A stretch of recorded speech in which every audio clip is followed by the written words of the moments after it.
respect priority docking for emergency patients. The clinic welcomes all.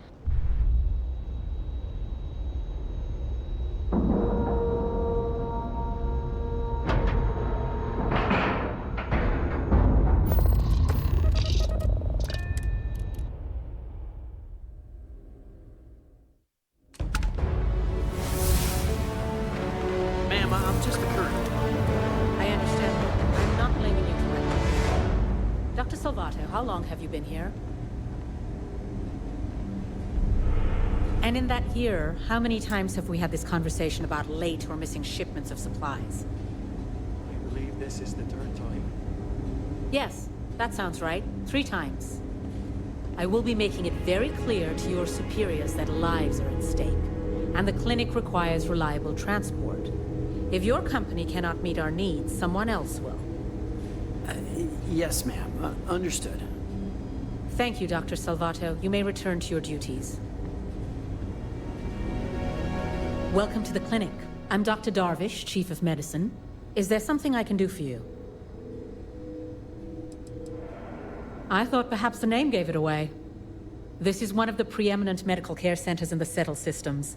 We take our work very seriously. Then I suggest you seek out one of the many other facilities available to walk-ins. I'm afraid we don't often deal with minor cases. We have a particular focus on astrovirology here, so the patients we take on tend to have unusual cases that require long-term care, and sometimes require unorthodox or experimental treatments. We have an excellent track record that speaks for itself, but it doesn't leave room for much else. If you absolutely require medical supplies, speak to Dr. Salvato.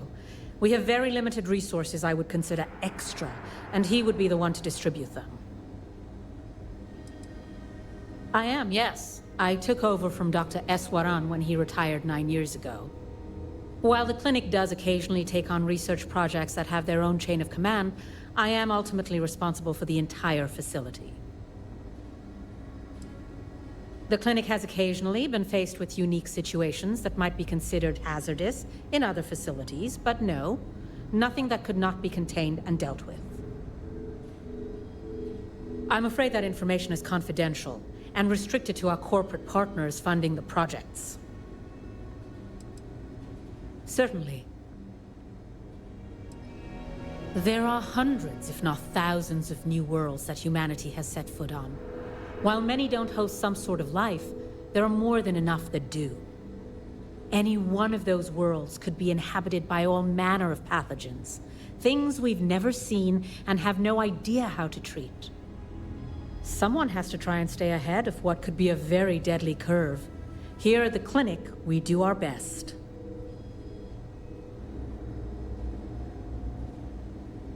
If we do it right, no, not usually. An abundance of safety protocols are in place, and we have decades of experience.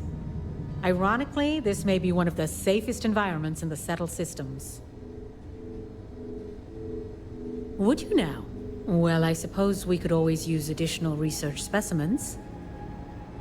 The more data we have about what's out there in the Settle systems, the faster we can diagnose novel illnesses. In theory, at least. I suppose we could consider you an independent contractor of sorts. We've made progress with alien biosuppressants, helping to prevent secondary infections when treating patients, but we could stand to learn more. If you could collect some additional samples, we'd be grateful.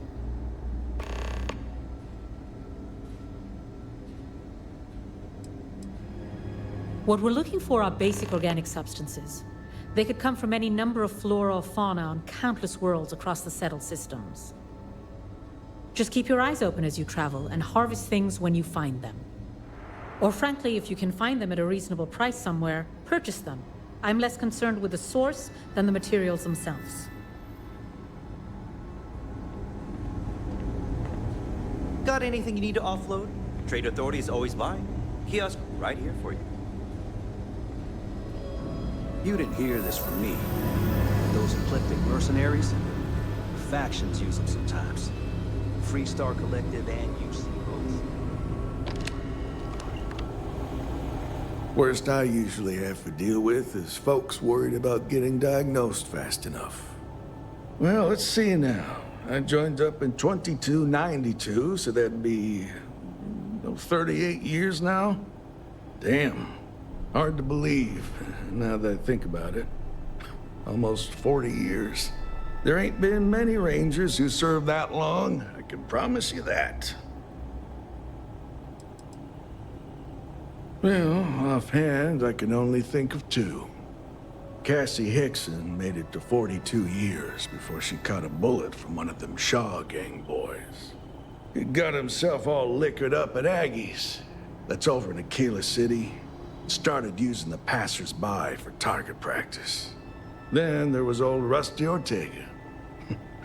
Had a good run of 52 years and retired to a farm on Montara Luna. Passed away just a few years back. I suppose I don't think much about it, but when I stop to count the years, well, they sure do add up.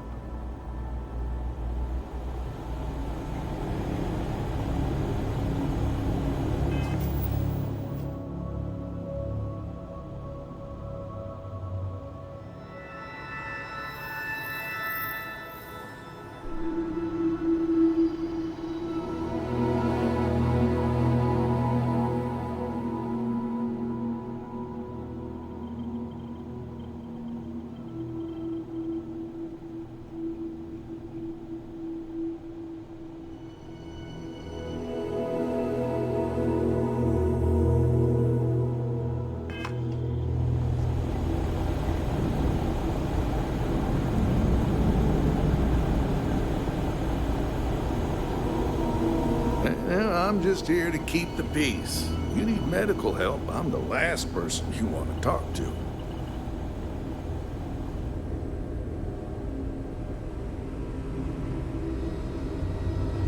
Last few errors. I'm just a computer guy.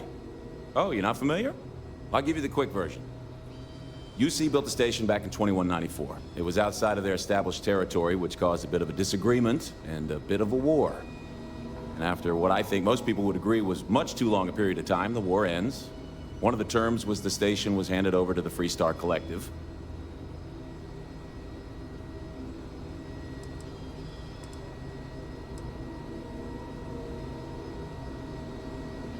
Not that many really good reasons for war, are there?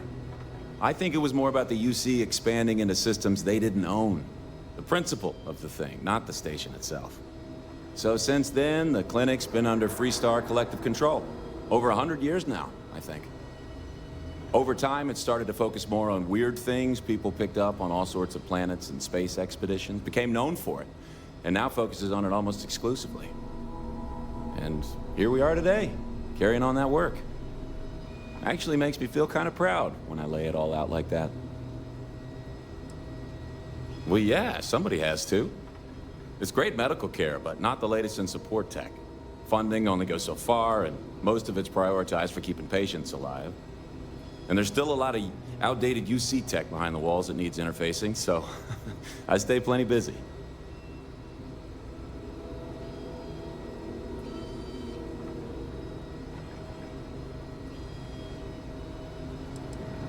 You know, I used to.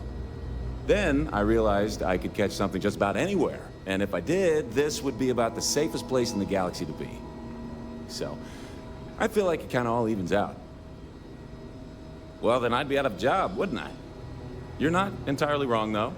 But someone would have to convince Dr. Darvish it was a priority, and I gave up on that effort years ago. Get out of here before you catch something. Just kidding. Sort of. How does she expect me to get all this done by myself? Are you the courier? You're not really supposed to be back here. You can just drop the delivery off by the docking port and someone will take care of it. Well, sure.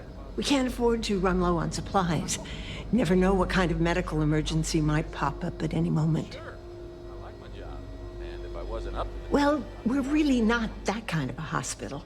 And don't usually deal with walk-ins. If you really need to speak to someone, Dr. Salvato can probably help you.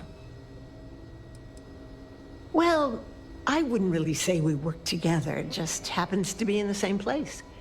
He has his job keeping the peace. I have mine, keeping this place running. Truth be told, I think it might drive one or both of us a little crazy if we actually work together. But I do appreciate being able to see him every day, even if it's just to pop over to his office and say hello or share a meal. It's nice. Nurse supervisor, dear. I'm the one who takes care of all the doctors, as well as the patients. The more I can look after, the more the doctors can focus on patient diagnosis and treatment. Every role here is important. Oh, sometimes, sure. Somebody walks in or is dragged in with something we haven't seen before. You best believe it's all hands on deck. Have to find out if it's lethal or contagious, or both. I used to. I think we all did to some degree when we started working here. But really, how does worrying help when you've got people to treat? It just gets in the way. It can be, yes. But we've all learned to live with it. If we didn't do this, who knows how many lives would be lost. It's harder on the newer folks, that's for sure. You take that Dr. Salvato, nice man, but he's a little on the skittish side. He's a good doctor, but just needs a little more confidence, you know? Mm-hmm. Only been here a year or so, which isn't much compared to some of us. Oh, aren't you a dear? No, he'll do just fine. He just needs some time. Actually, now that we're talking about this, I wanted to do something nice for him. Give him a little pick-me-up. I overheard something about a meal he hadn't had in a long time. Thought maybe if I could deliver one to him, it'd be a nice gesture. You think you could help with that?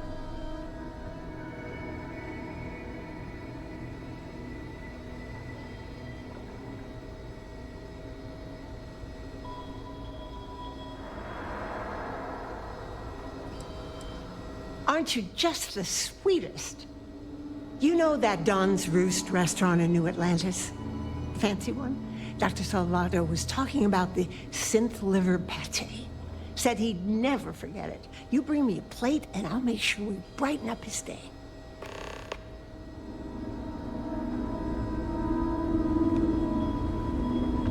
There's such a mountain of work. I could really use a hand. Couldn't call ourselves a premier medical facility if we didn't have the supplies to back it up. Take a look.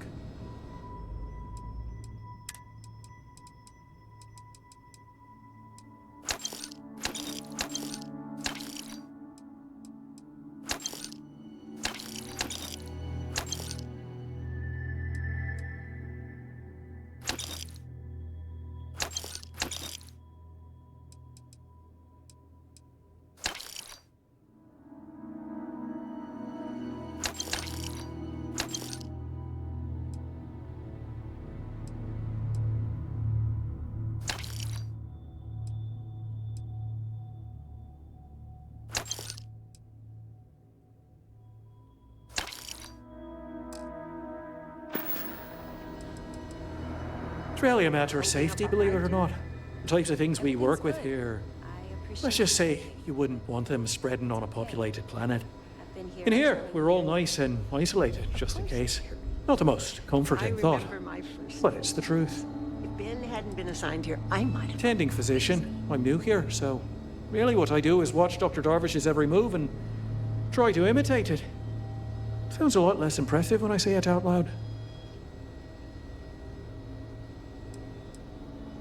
Oh, well, that's appreciated.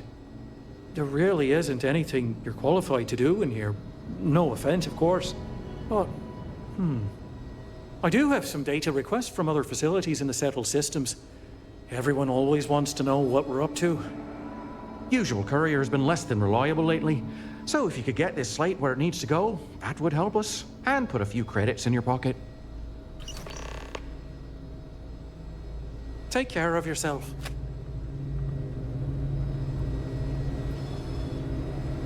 You had a chance to talk to Dr. Every new alien. You know, just by breathing the air in here, you're being exposed to a how are different things? viruses. Ocean, hi. Perhaps we should consider not staying long. Please Or leave. breathing deeply. Excuse me, but this is my private room. I'd like some privacy. Please leave. You have a nice day now. Howdy. Well, I think it's all right, seeing as how my brother and I would be dead if we never came here. Doctors are nice enough, treatments aren't too bad, and food's all right. That doesn't mean I'm not counting down the days until we can leave. I'm itching to go back home. That I am. Lucky to be alive, apparently. Me and my brother here have been patients for going on, what, 4 or 5 months now? Good Lord. I, being the stronger and smarter one, am recovering quickly. Still sick as a dog, but the doctors let me roam around to visit my infirm brother here. He was in a coma for months. He's only now making some sort of recovery. This genius brother of mine was begging me to go on a hike with him on Aquila. He's a real outdoorsy type, you know. Now, being a man of letters, I didn't want to go, but he just kept yapping. So we go on this hike, right? We don't know where the hell we're going. Well, we got lost, stranded with no food or water. I told him to pack food and water, but the fool forgot. Well, we start scavenging for some food to sustain us, and we come across this thing, like a plant, but I don't know what the hell the damn thing was. Looked tasty enough, so we ate it. Well, the damn thing nearly killed us both. Turns out we weren't even that far from the city, so we were found by some passerby, and here we are. We got real lucky. Damn right. Damn right. John ate most of the thing. I only took a few bites. Oh, we weren't even that desperate. We had 3 meals that day, and I was cramping because we didn't wait long enough after supper to take the hike. But when you're out there in the wilderness, you can't pass up a single calorie. You must engorge yourself whenever able. I read that in a book. Take care now. Well, hey buddy, I'm kinda suffering here. Can you leave me be? Need to make sure. Oh, mind your step. The doctors were nice, but I'm ready to get out of here. The treatments were fine, but the food, oh, heavens.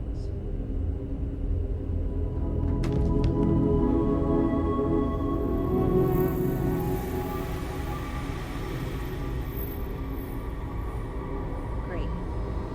Okay then. Right, same here.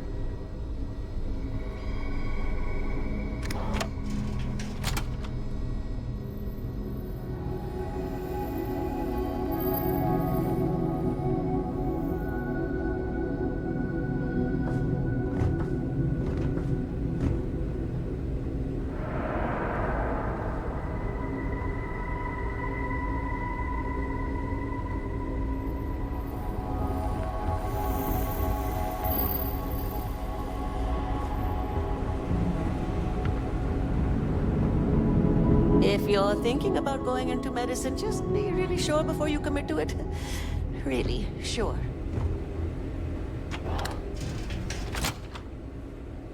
Unless this is about the clinical trials I scheduled, there's simply too much to do. I'm here for research and not treatment.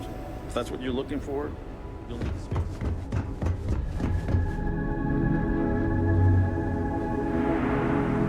Never a dull moment.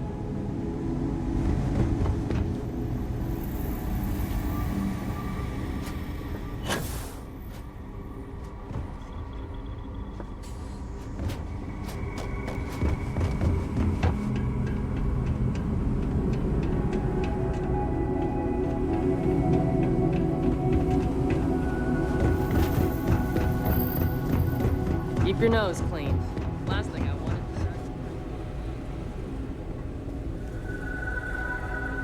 Mind your step. Floor's in here. Oh, sure. Everyone is really great. Top of their game, medically speaking. I've learned so much these last few years. I try not to take any of it for granted. This career, helping people, it really means something.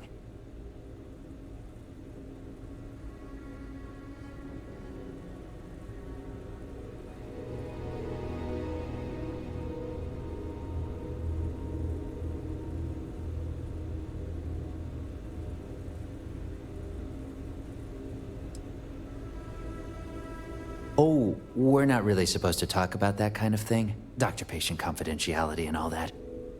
Dr. Darvish is pretty strict about that. Well, about everything, but definitely that. Bye.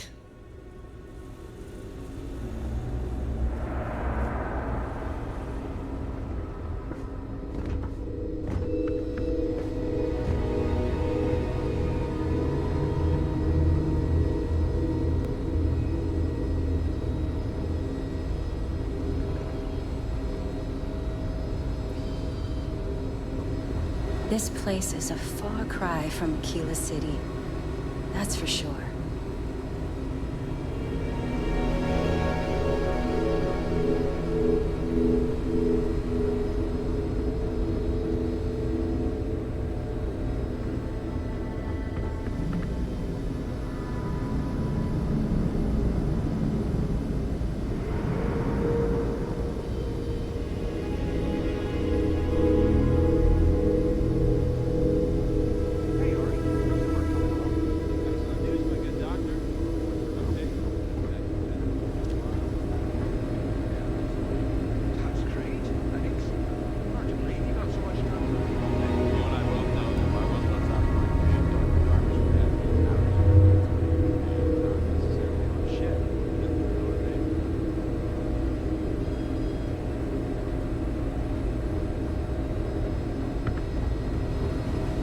Every new alien pathogen we discover is just a little more job security. This area's off limits. Authorized personnel only.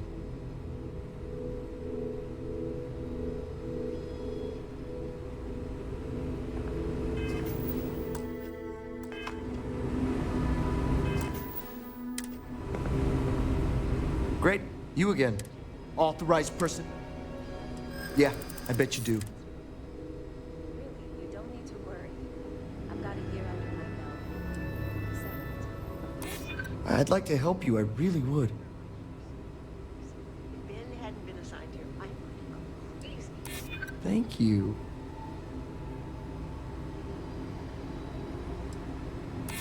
I'll double check and see what I can do. Fine, I'll issue you an access card. Infinity better get it together.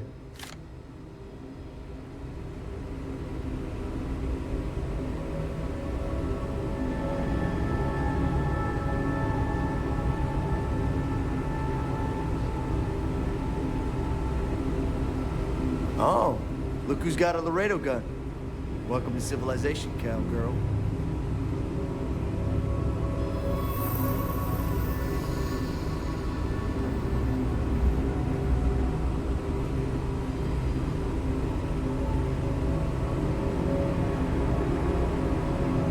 Cool spacesuit.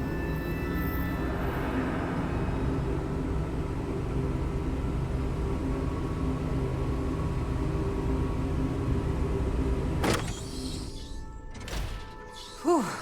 Always a satisfying moment to return to your ship.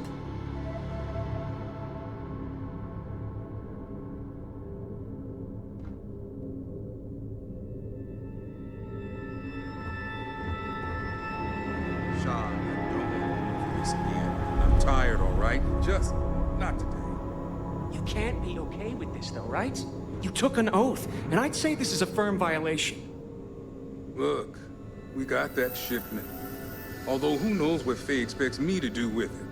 But maybe approvals really are on the way. Now please, get back to Kai. Make sure his vitals are stable. I don't want to lose him. We'll figure this out. I never should have taken this job. Hey, who let you in here? This is a restricted area. Fine. I'll tell you. We're on a private contract with Infinity Ltd.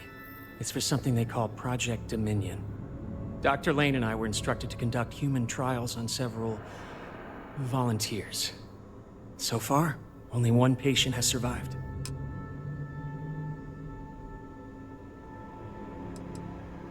Not everyone can afford neuroamp technology. When it comes to the possibility of getting one for free, we had plenty of candidates to choose from. They understood the risks. We just never thought chance of failure would be so high. You're telling me?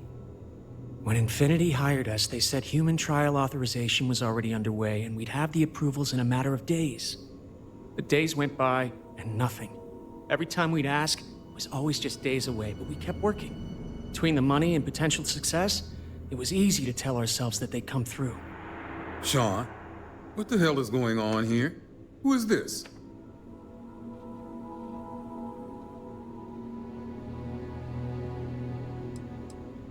You think we stood by and did nothing? We did everything we could to save them. You've no idea how many hours we spent in surgery and how closely we monitored each and every one of them.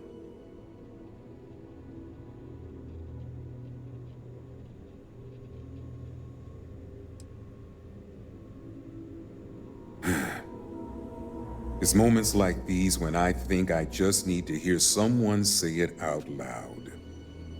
Sean spoke the truth.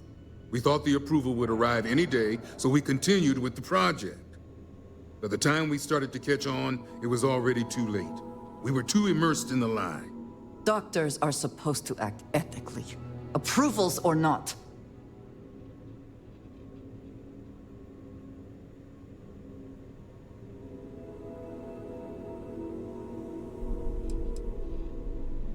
Infinity is the one that should take the blame. We're victims here as well. No, she's right, Ken. It's what you and I both deserve after going along with this mess. How long have we talked about walking away or refusing to work? We oversaw the death of 9 people here, and it may as well be 10. Infinity may have lied to us, but they also paid us well enough that we did nothing. You'd let some stranger like this just ruin our careers? Yes, and you're going to let them too. Go ahead. Get whatever information you need to take this place and Infinity down. I'll make sure Dr. Lane remains cooperative. If you are free soon, could we talk? To think, if only we had a little more time. It has been a relief to be honest with you about my past. I appreciate your willingness to listen. But talking about this, remembering all those years, has brought back some unsettling memories. You did not grow up on my world or as part of my culture.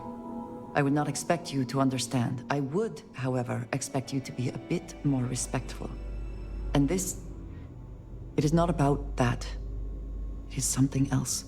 I have told you that I spent many years coordinating with smugglers along the edges of the settled systems. There were men and women I worked alongside closely. And over time, I established relationships.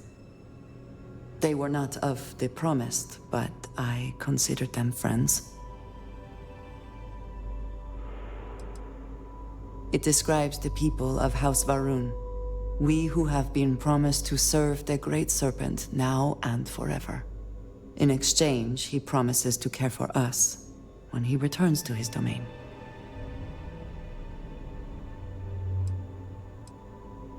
Yes, I have found that to be true. It was, and is, still a surprise. You must understand, I was raised to believe that those who do not follow the Great Serpent do not matter, for they are lost. Their fate is fixed and grim. And yet here were these men and women with hopes and dreams, delights and aversions. It felt like a small betrayal of my people, of House Varun, but I cared for my friends. And then I lost them. It's not something I have much experience with. It was so sudden. We had met on a remote planet to transfer cargo. And zealots appeared in force, seemingly out of nowhere. There was barely time to react. So many were cut down immediately. I believe my years of training saved me, got me moving when others faltered. I retreated to my ship immediately. But I left them all behind. Aaron Bascom and Jada Wong. They were my friends, and I abandoned them. And in the years since, I have never looked for them. No. I told myself it's because I never had the time, but in truth, I was scared of what I'd find. 10 years. I was immediately reassigned to another role, light years away. I have no doubt they were resourceful. Still, how badly were their lives damaged by that moment? In my time getting to know you, I have thought more and more of all this. How little sense it all made, how I never really knew what happened or what became of my friends. My connection to you has reminded me what it means to trust someone, to be there for them. And I can no longer live with not knowing. I need to finally pursue this. I would like you with me when I do.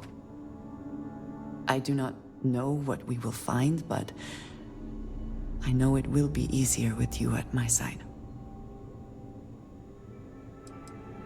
Thank you. That is... I'm sorry, I am not used to someone being so considerate on my behalf. I am not sure where they might be now, but I believe we should begin the search in Aquila City. That is where I last saw Aaron Bascom.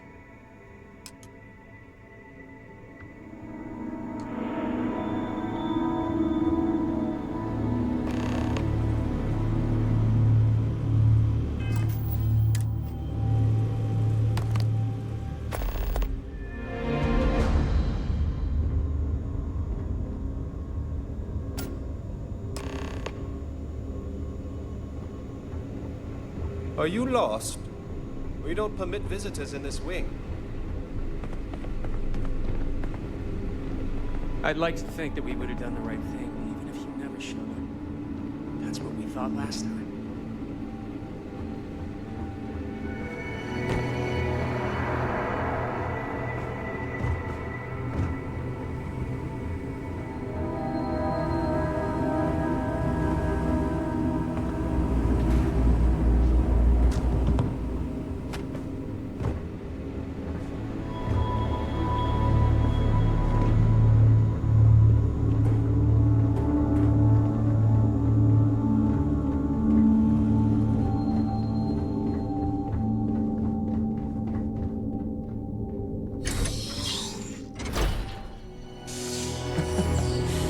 Any adventure you can fly away from. Is that how to say it?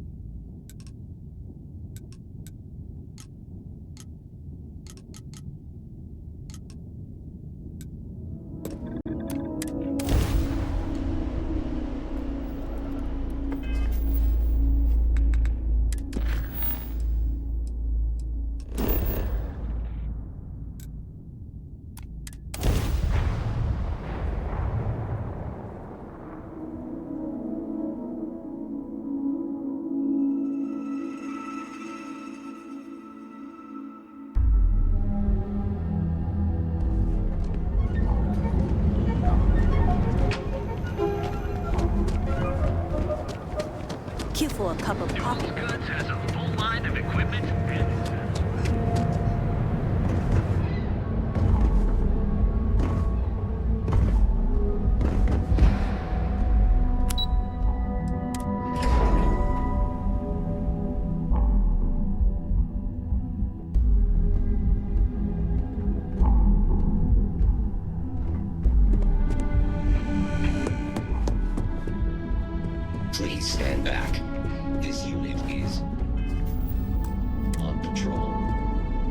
Is that my beautiful shipment?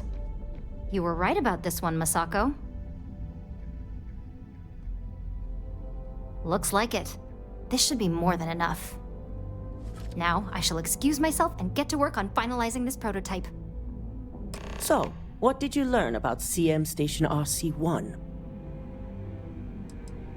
The mercenary group? Only that you mean business if you hire them. They're not known for subtlety, and don't care if they leave a trail of bodies in their wake. I take it they were at the station? Lucas must be desperate if he hired them to collect the Rothicite. Were there any survivors? Our station on Carinae 3A and Consolidated Mining's contract were both confidential. We had no reason to believe they'd be under any threat. Of course, we had no reason to believe we had a mole, either. Corporate culture may have its ugly side, but that doesn't mean we've lost our humanity. Our moves are strategic and precise, as you should know. The moment we justify the slaughter of innocents is when we go from competitive to criminal.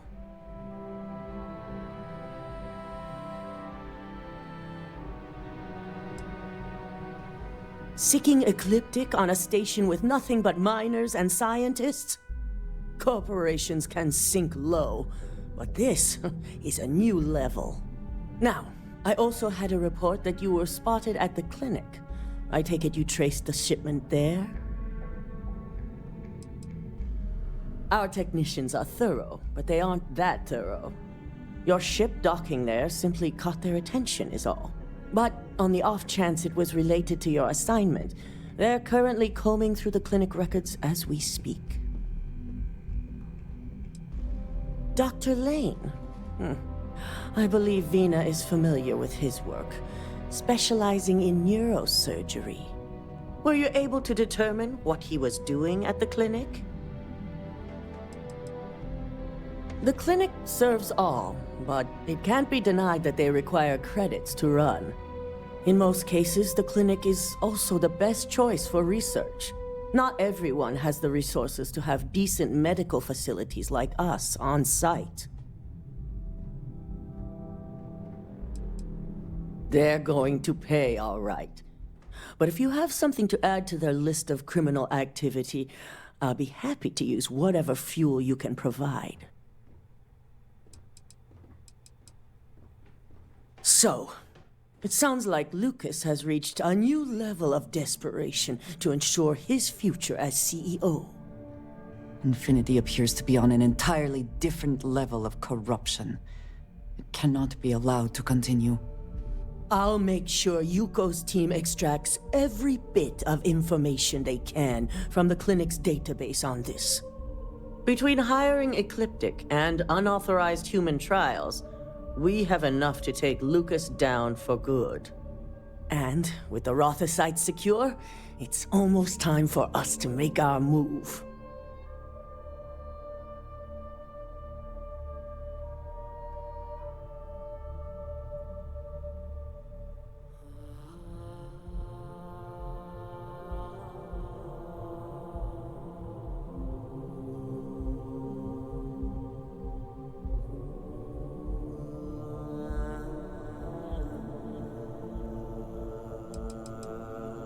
Not long, according to her. She and DeMarcus have everything prepped and ready. I believe it's just a matter of creating the alloy and molding it according to her design.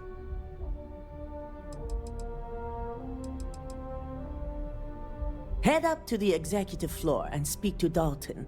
He has an update for you on the mole's identity. I've called a meeting, and I expect you to attend. It's time to put the final plan in motion.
any trouble. Good. You're right on time. I reevaluated all the evidence. It took every resource I had, but the final answer is clear. Ularu is the mole. So this clears Imogen of wrongdoing. Good.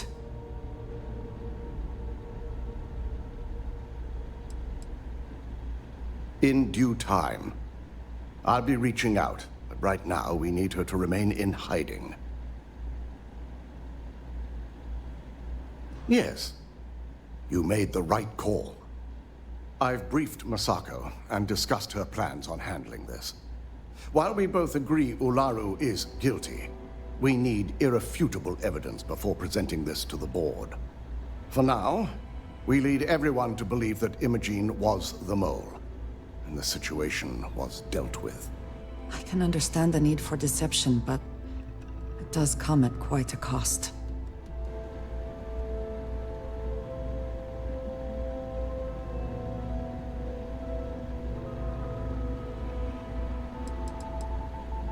Imogen is a resourceful woman. I have no doubt she's in a safe house of her own design. In fact, she probably sees this as a paid vacation. My guess is she's lounging on a couch somewhere, binging all those movies she hasn't had time to watch.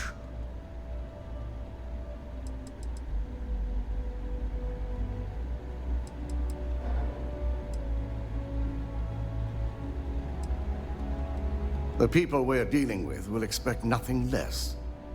Masako has tasked Ularu with writing the program to bring down Infinity Ltd. We believe she'll take the chance to incriminate Masako within the program, so this could provide the evidence we're looking for. You will be tasked with the assignment to infiltrate Infinity, so before you go, I want you to bring that program to me. If I can't find hidden code on a single slate, I certainly deserve to be fired. Ularu is limited in what she can hide here. Plus, she'll have no reason to believe anyone will be looking in the first place.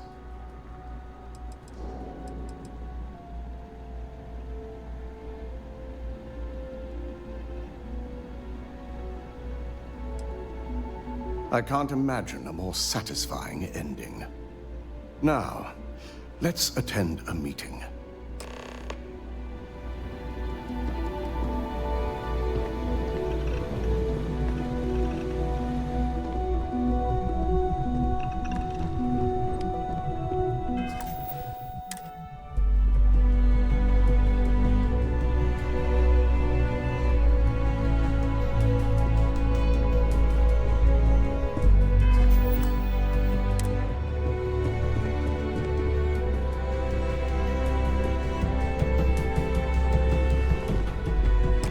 We called you all together to discuss a recent security breach.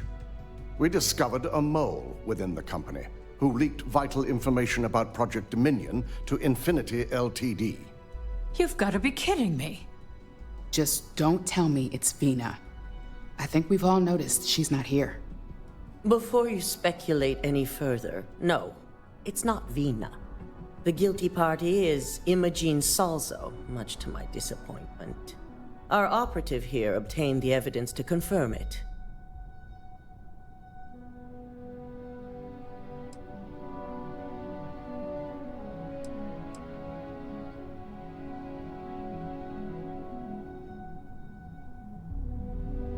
Dalton, how does something like this happen?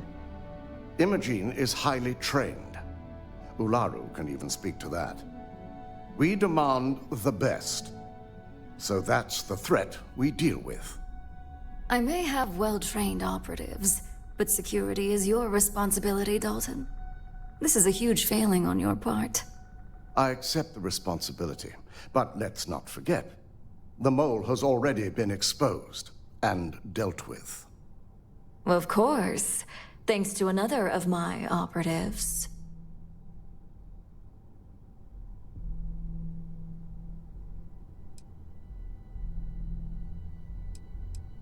I know you're not insinuating that this is my fault. Imogen's been dealt with, so bickering is pointless. All I care about is reacquiring our property and what this might be costing us financially. Vina is completing the internal neuroamp prototype as we speak. Our operative will receive the implant, infiltrate Infinity Ltd, and obtain any and all research. I have it on good authority. The experimentations they've done to replicate the missing pieces of our work have resulted in fatalities.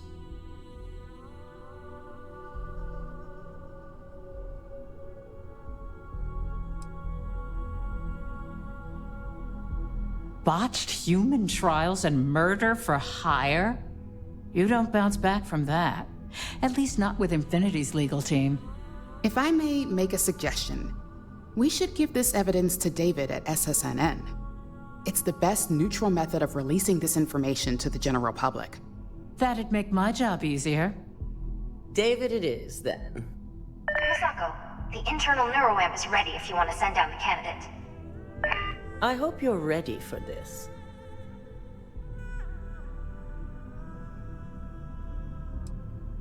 Good.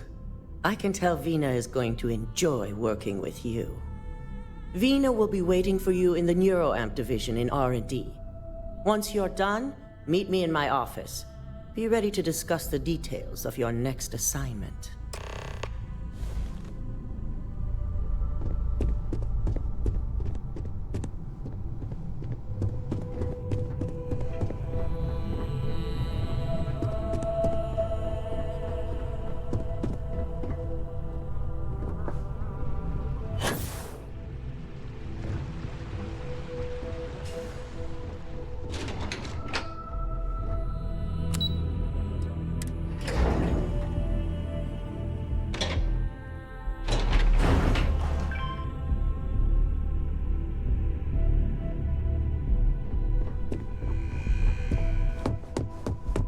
Are you sure you're okay? You left. Ryujin has certainly taken time to craft an appearance for itself. Neuroamps are fascinating, are they not? I am still surprised they have not been completely outlawed.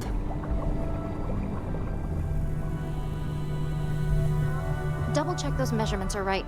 And anesthesia always makes me nervous. I am not permitted to perform medical practices already checked without 4 human times. oversight. It's good to see you again. Ah, here's my lucky candidate. I hope you're ready to embark on one amazing journey.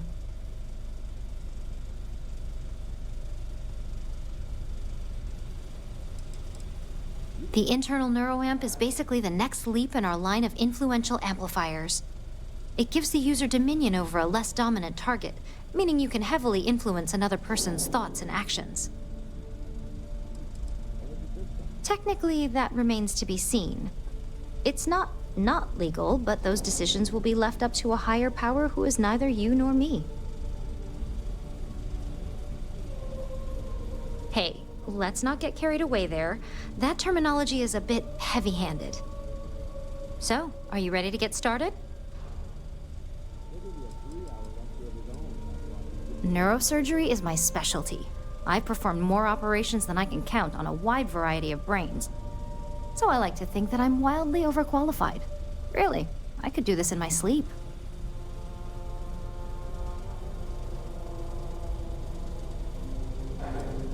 Oh, don't worry. That's not on the agenda. Now, just a few details before we begin. Obviously, we'll be putting you under. I'll be making a small incision in the back of your skull where the internal neuroamp will be fitted. The whole procedure should only take 3 to 4 hours with little to no downtime afterwards, provided DeMarcus got everything entered correctly.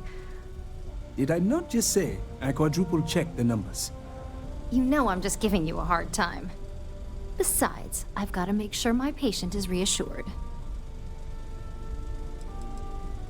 There's little to no risk, assuming your brain is typical and you don't have any adverse reaction to the anesthesia. First sign of trouble, we back out and start evaluating other candidates.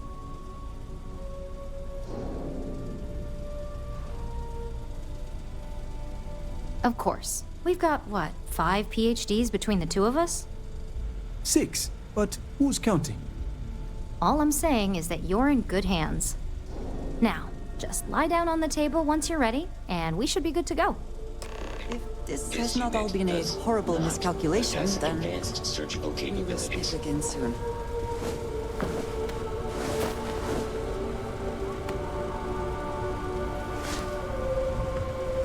All right, let's get this party started.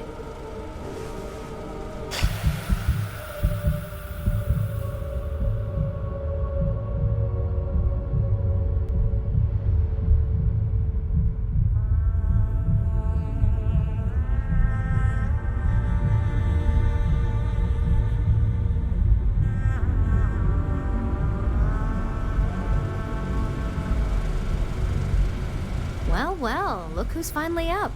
The operation was a success, obviously. Once you're able to refocus, let me know how you're doing.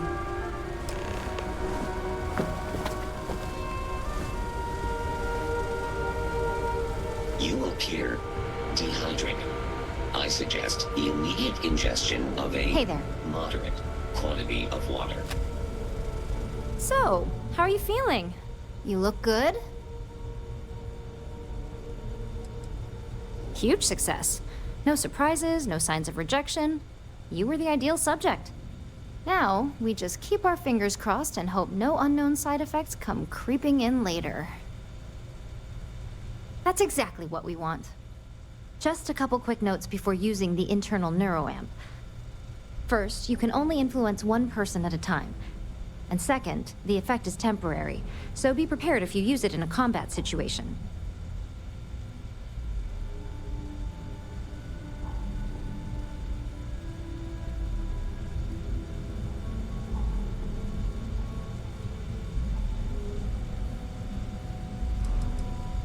Let's just say it varies based on the user. Some people have greater mental capabilities than others, which would increase the duration.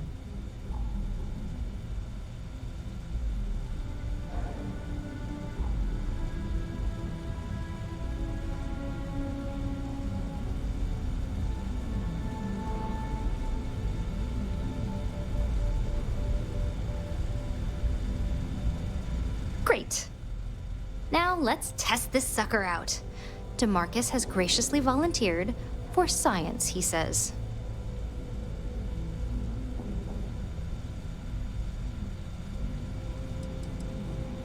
Our preliminary testing was rigorous enough that there's little to no risk involved here. The biggest unknown was finding the perfect compatible alloy for the implant. We've had the tech itself working externally for quite some time. That's the spirit. DeMarcus loves being hands-on and experiencing things on his own. It's probably why he's the second most published scientist here, after me. Just head up the stairs nearby to the observation deck.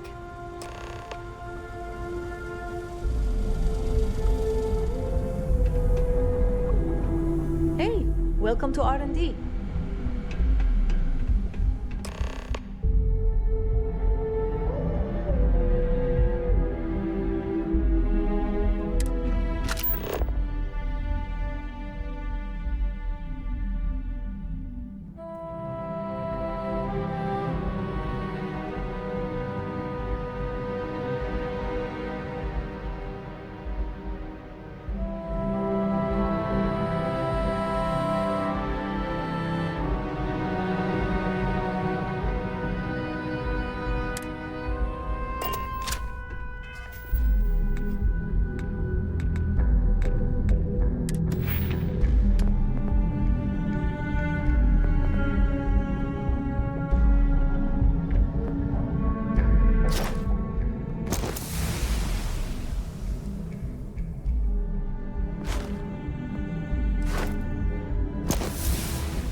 torch. The new neuro-amphibian design is absolutely brilliant.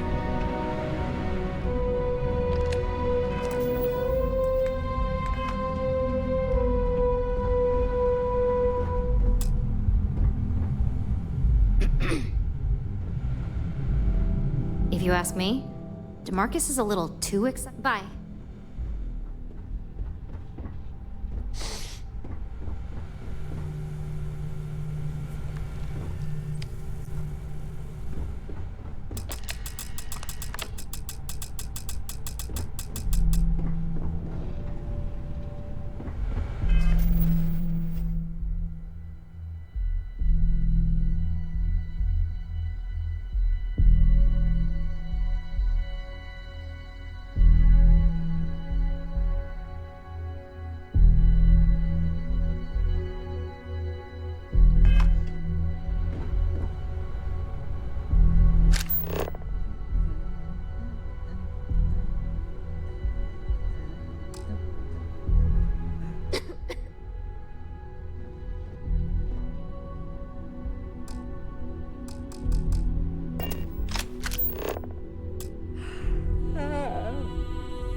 just got a 3-hour quantum physics lecture.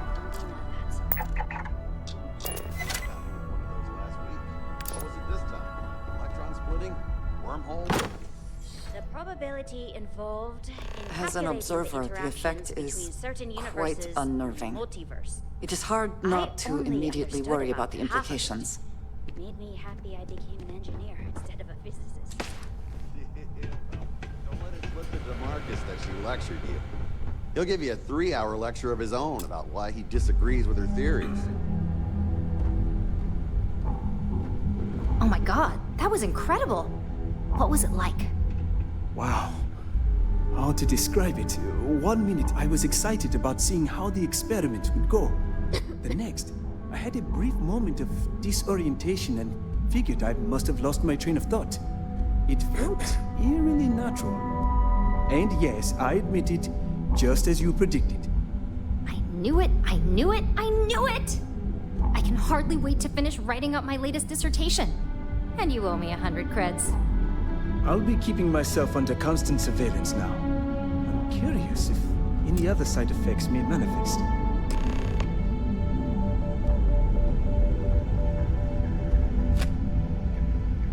So, tell me all about it. How did it feel? Any side effects? Well, I leave that up for Alexis and Lyndon to decide. Compensation's not really my thing.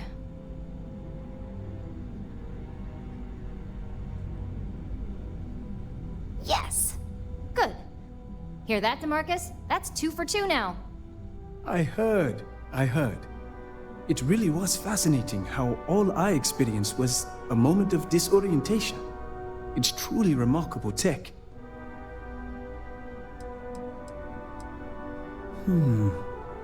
Not at all. But I can imagine if I experienced disorientation like that, but regained my awareness in another room, it could be a bit jarring. We'll definitely be running some more tests in the future, though. So many situations to account for.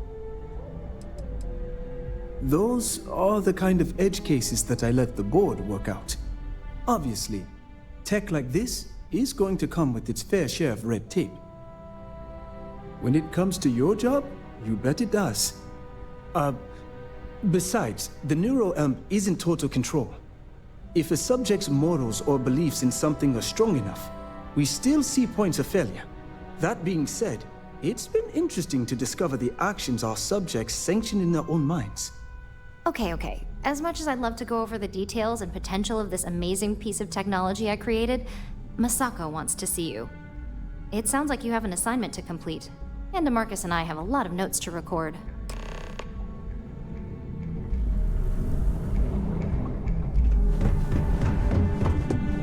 Pardon.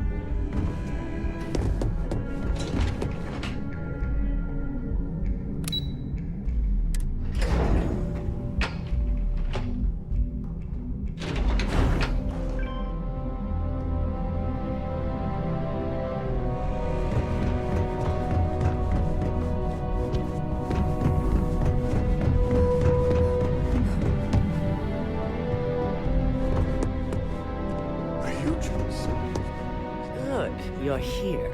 Now that you've been outfitted with the internal neuroamp, it's time to put that tech to work. We're sending you into Infinity Ltd. Lucas Drexler is about to learn exactly why you don't steal from Ryujin Industries.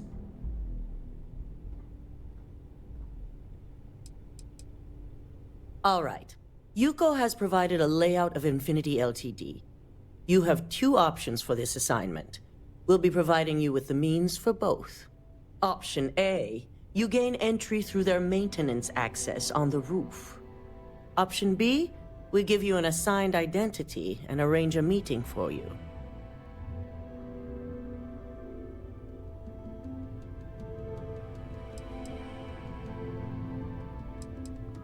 Option A, you need to remain under the radar the entire time.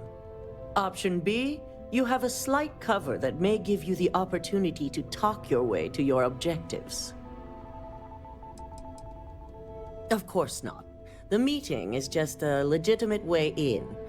Once inside, you'll be led to a waiting room where your host will be running late. That's your opportunity to make your way to either the executive floor or R&D.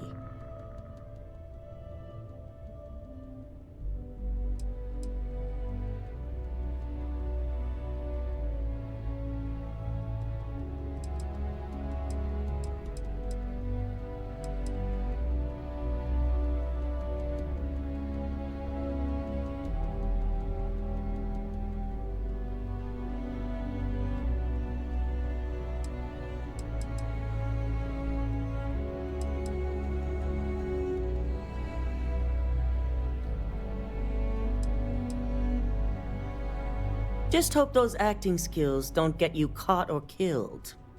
Now, depending on your preference, you'll either find yourself in the maintenance hallway or the marketing department. From there, you have 3 targets. First, you have Lucas Drexler's computer, located in his office on the executive floor.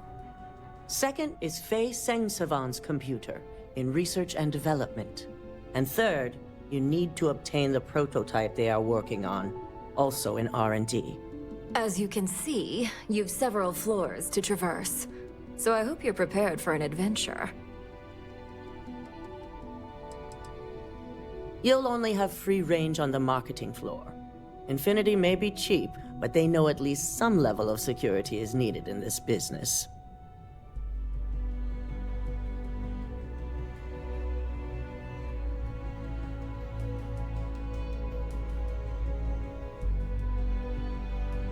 That's what we're counting on.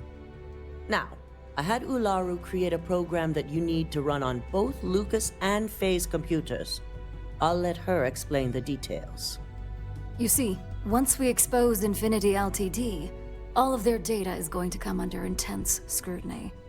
We only want the public to know about their mercenary hires and unauthorized human trials, but Project Dominion needs to remain confidential. I've created an overseer program that will gather all the evidence we need, and at the same time delete anything relating to Ryujin and the internal neuroamp.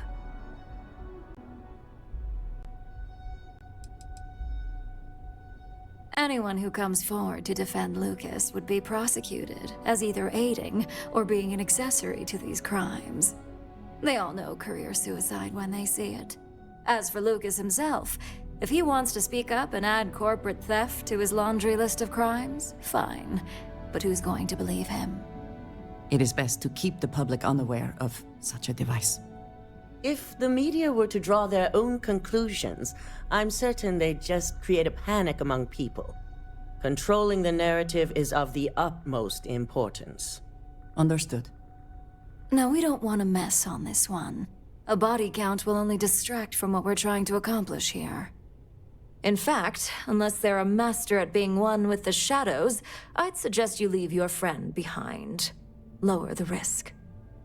Simon Rychek provided some useful info on how to evacuate civilians from the building. I'm sure you remember him from Sidonia. Infinity's maintenance crew is understaffed. It's only a matter of time before pressure gauges go unchecked and they have a massive issue on their hands. Once that pressure becomes too much, every floor in the building is going to suffer from gas leaks, setting off an automated alarm to evacuate the building. Simon was able to get a passcode for you to access their system's computer, so you can force the heating system to fail.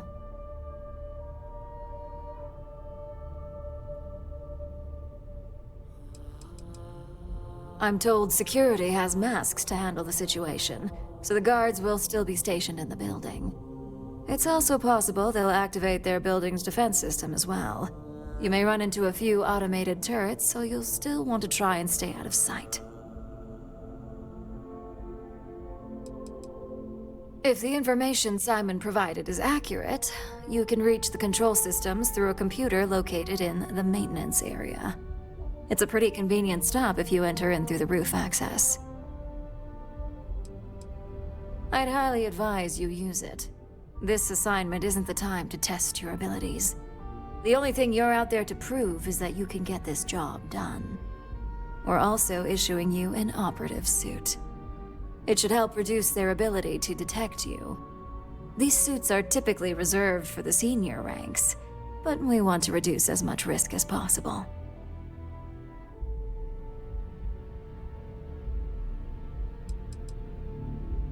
Please, you're an exception. But we can talk promotion after you pull off this assignment.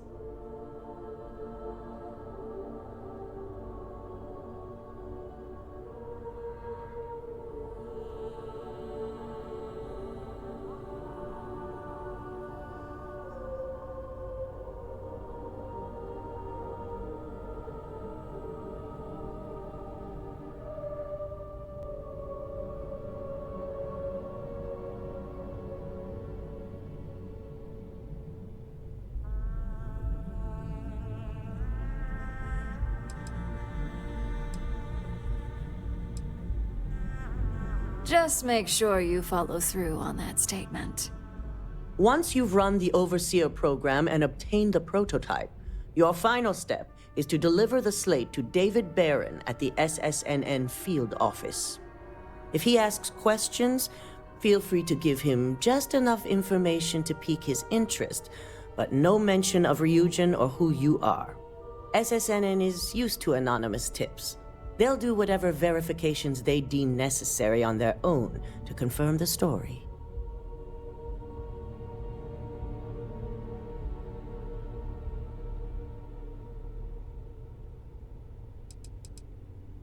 Ularu assured me it's safe. The Overseer program will purge itself once its primary function is complete. The only thing left on that slate will be proof of Infinity's crimes.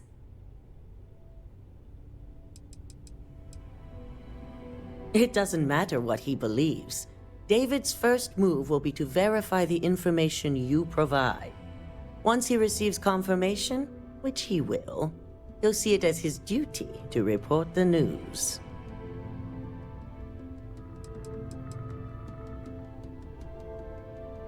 It certainly will, and we'll have front row seats. So, any final questions before you go?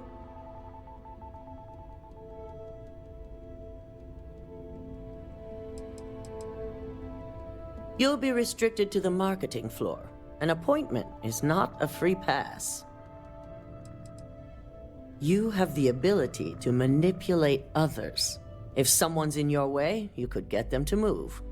If someone has a keycard, that means you have a keycard. The possibilities here are really up to you. Pay attention. We're giving you a slate with a program that has to be run on Lucas Drexler and Fei Sengsavan's computers. You also need to steal their current prototype of the internal neuroamp kept on their R&D floor. Once you're done, you're bringing the slate to David Barron at SSNN, and you're returning here to me with the prototype.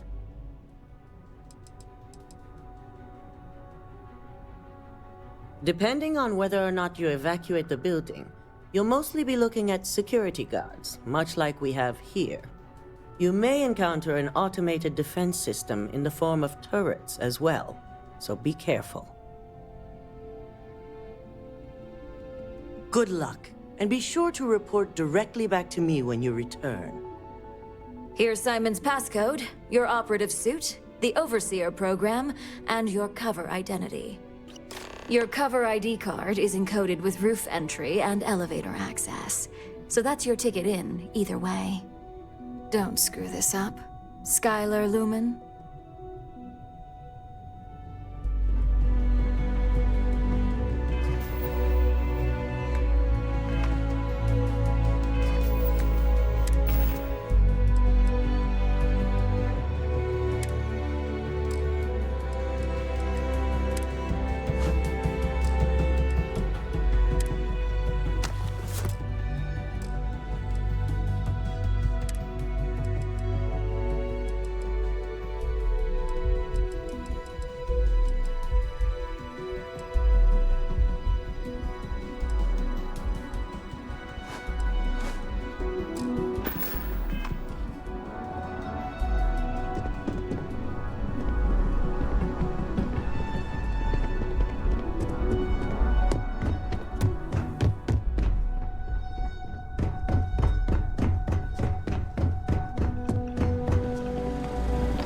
Do you have the program?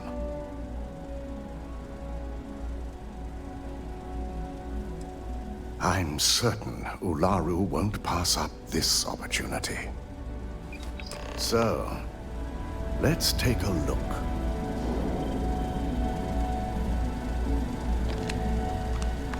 Aha! The decryption's hit a snag. There's definitely something here. This is exactly what we needed.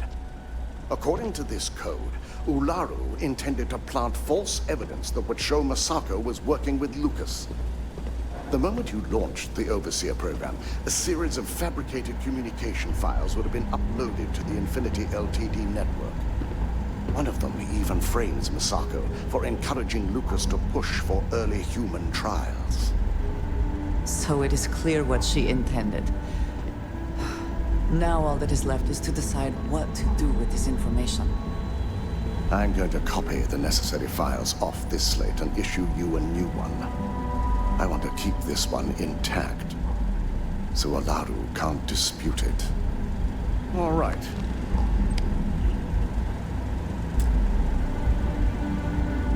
Now, we finally have the evidence we need to prove Ularu's guilt.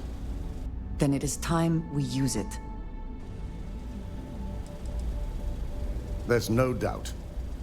Should you have even noticed the upload, the program itself is designed to ignore any stop commands. It would have been too late.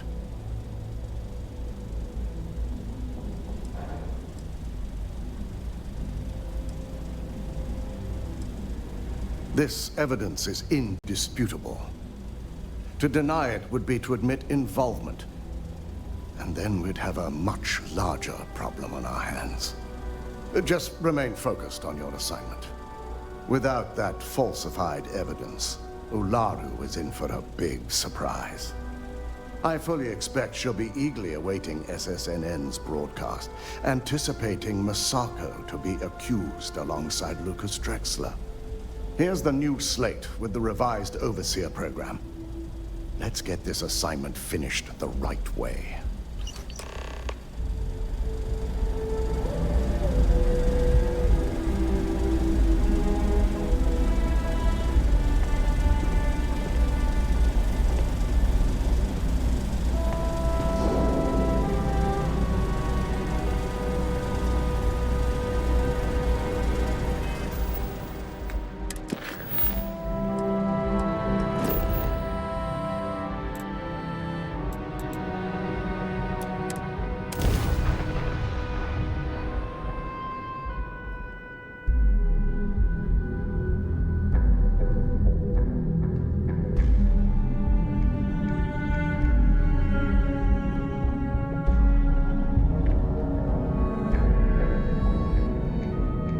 The city certainly projects a powerful image for the United Colonies, eh?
Captain. Sergeant Yubi was looking for you.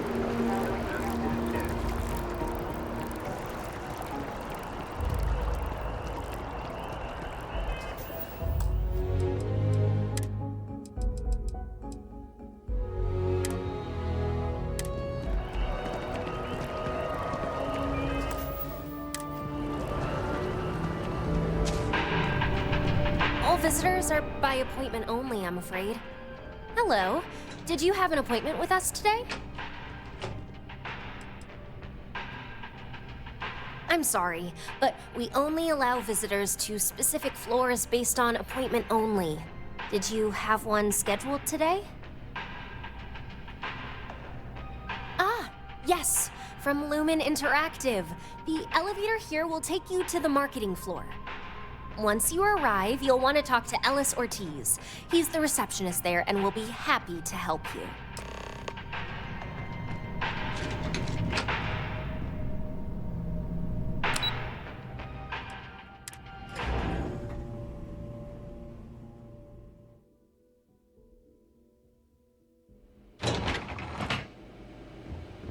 Welcome to Infinity Ltd's marketing department. Desi notified me that you are on your way. If you just have our waiting area is just to my right.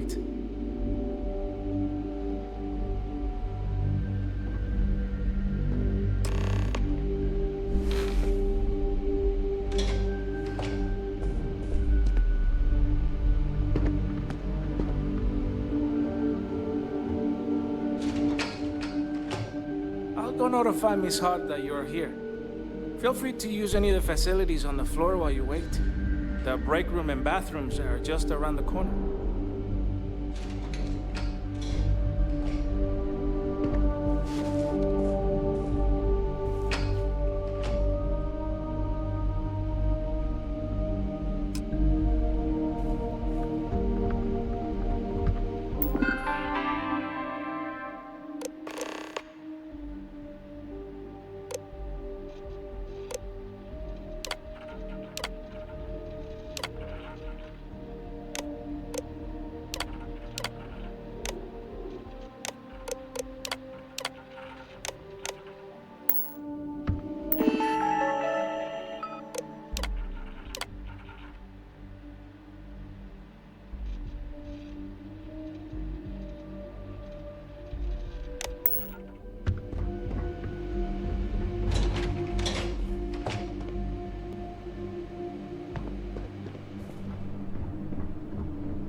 Welcome to Infinity LTD's Mark. Hey, if you just have a seat, I can notify Miss Hart that you've arrived.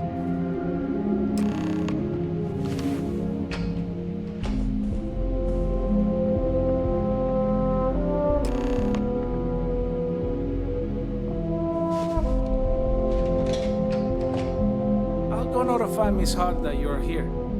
Feel free to use any of the facilities on the floor while you wait. The break room and bathrooms are just around the corner.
I can't wait for this day to be over.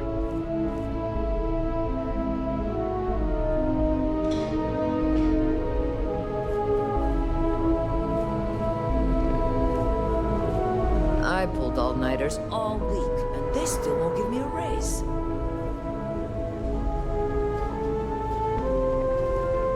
Well, don't look at me.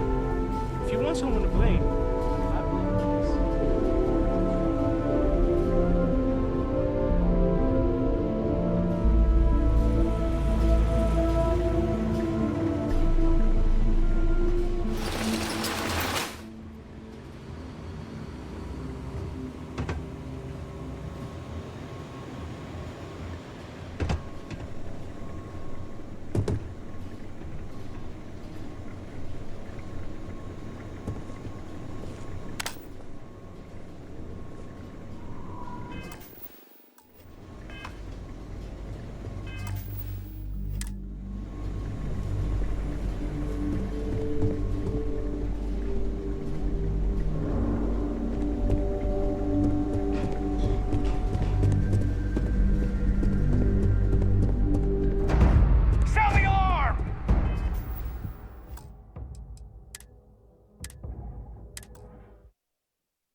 My patience has run out.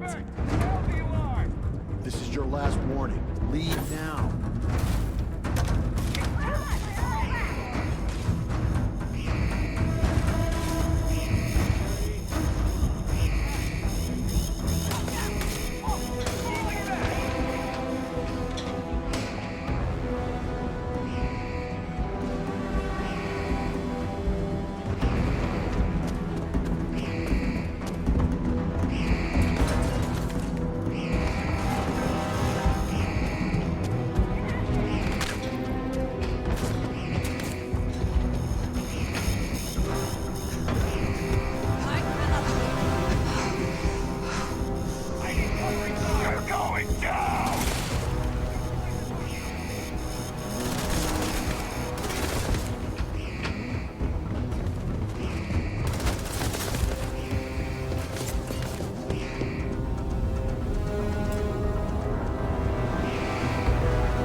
Hey, visitors aren't allowed on the executive floor.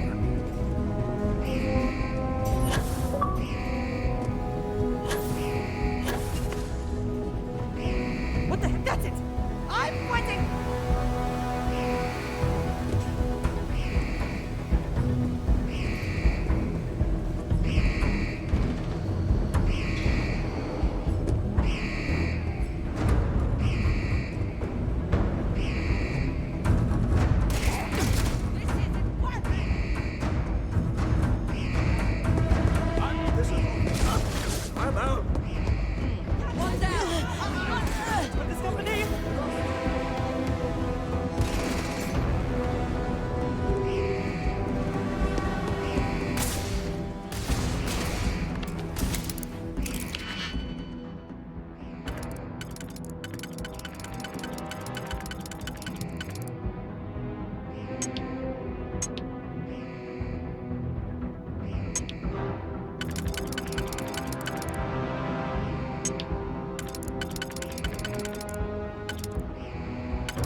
Underfoot!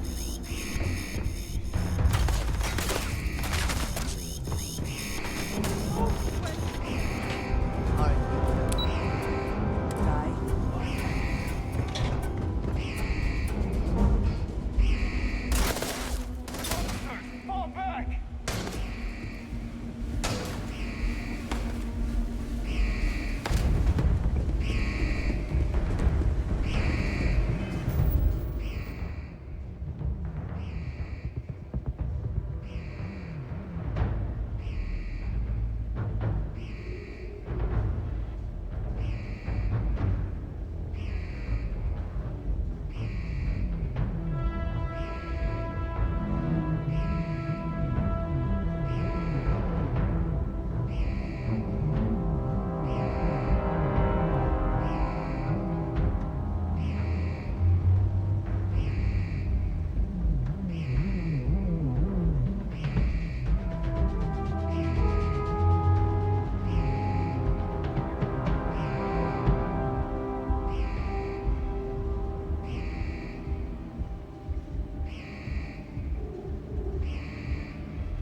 Now you'll bleed!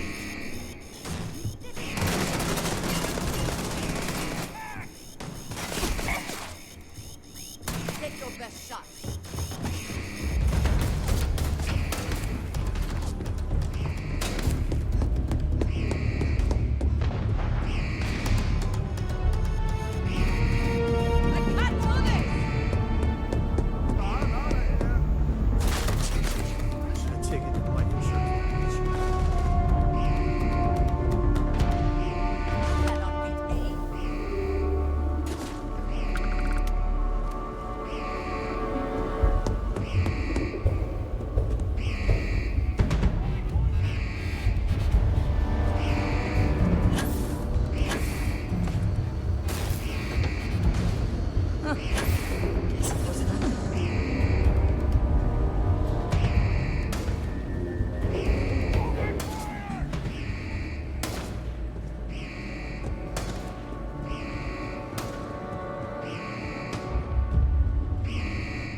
All non-essential personnel must evacuate the building.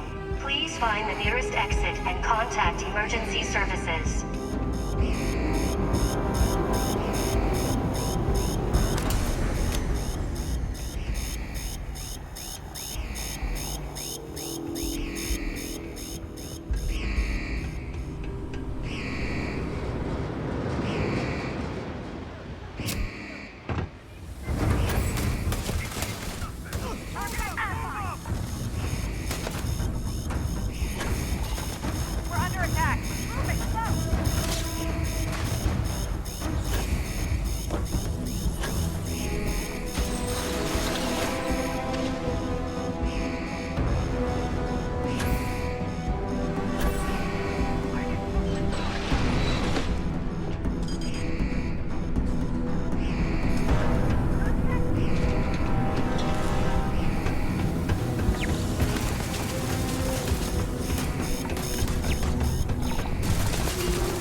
retired farms throughout the Freestar Collective. Hey, no funny stuff with that boost pack.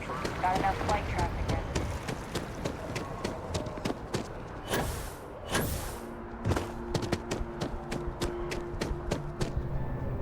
in. Can I help you?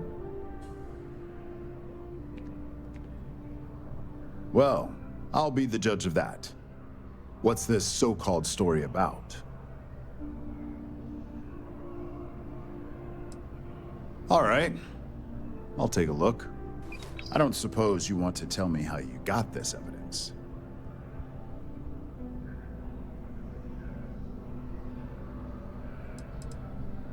Well, obviously the truth is what matters most, but oftentimes the source can help substantiate the evidence. We have a reputation to uphold as a news network. I'm sure you can understand that.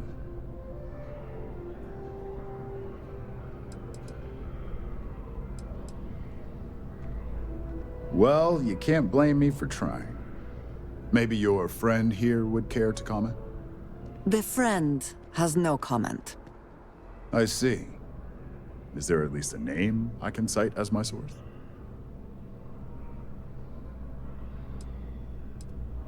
Why am I not surprised? As long as the evidence is adequate and verifiable, I expect it'll be aired within the hour, if not sooner. Now, if you'll excuse me, I obviously have some work to do.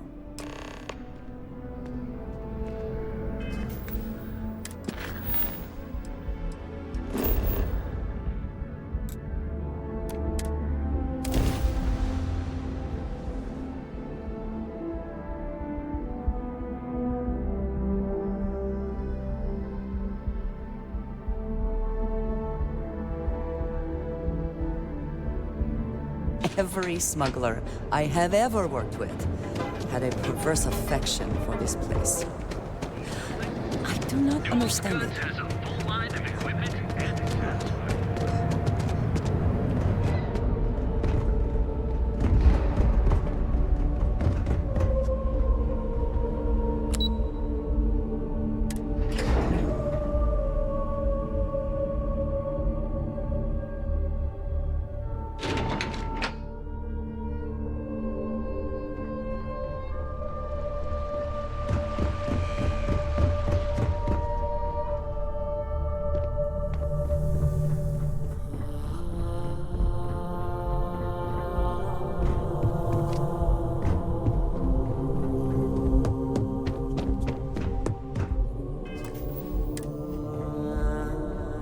I believe you were specifically told that we did not want a body count on this assignment.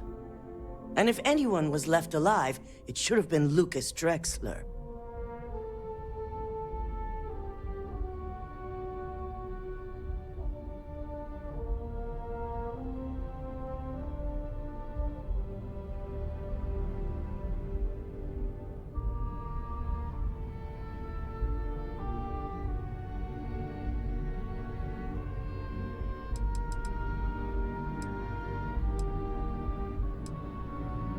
Wrong. The execution matters just as much. Something you should have learned by now. All the tools at your disposal, and yet here we are. I hope you at least attempted to use the internal neuroamp.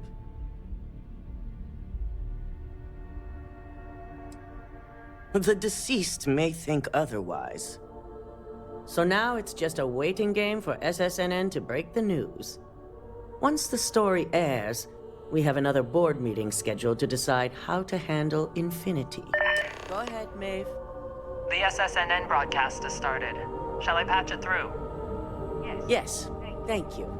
Citizens of New Atlantis were shocked today when an unidentified assailant left several dead at the Infinity Ltd building, including Lucas Drexler, CEO. The murders are believed to be linked to a new investigation where Drexler would have been accused of numerous violations, including murder for hire, unauthorized human trials, and corporate theft. Authorities representing the UC and the Freestar Collective have been dispatched to a consolidated mining station and the clinic. Both locations are believed to hold numerous victims. Drexler's motivation appears to be an attempt to launch a new product based off stolen information from a competitor. The details on the project itself and the competitor have yet to be confirmed. This has been David Barrett for SSNN. Perfect. This exposure puts Infinity right where we want them. The meeting will begin momentarily, but I want you to discuss the options we have with the other members. Infinity's net worth is about to hit rock bottom, so this gives us the opportunity to win a little more public faith. Infinity is about to crumble before the eyes of the public.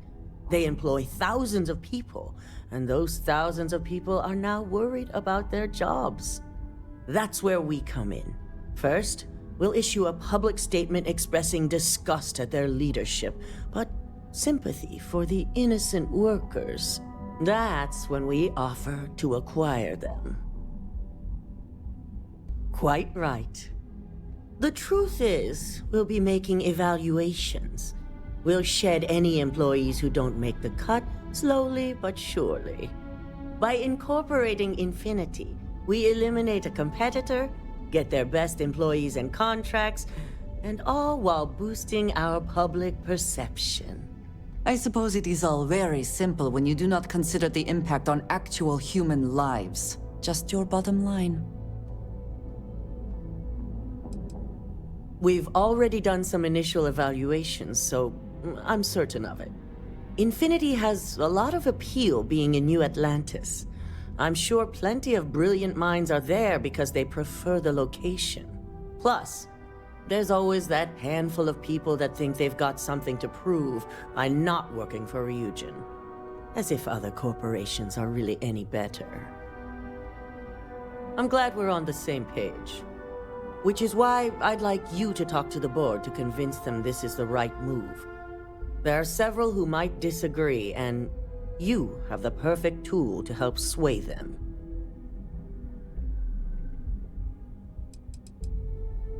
Yes, that's exactly what it's designed for. The bright side being, they'll never know.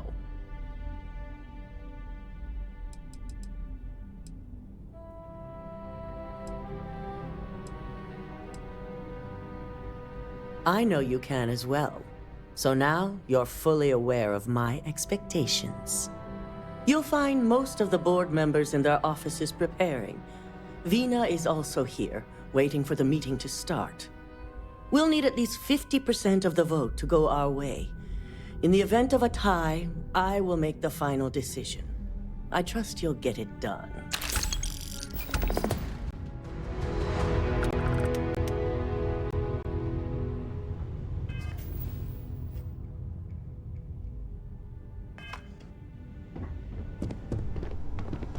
Don't cause any trouble.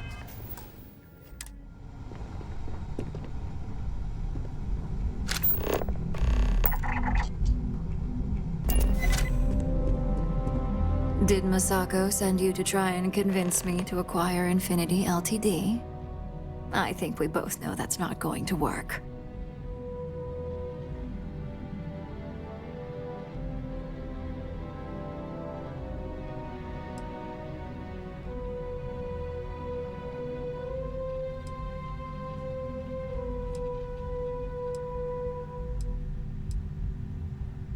Our public perception is good enough. If you ask me, reaching out to save Infinity just makes us look weak.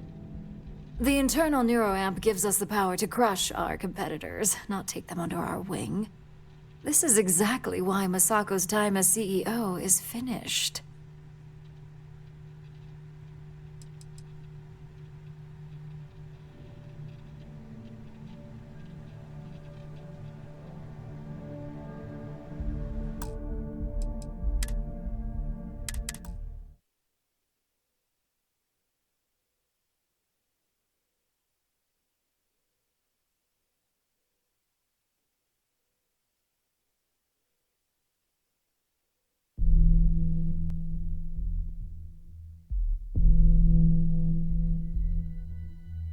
Don't cause any trouble.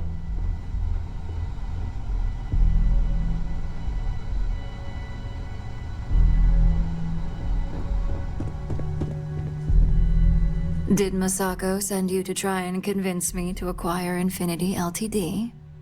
I think we both know that's not going to work.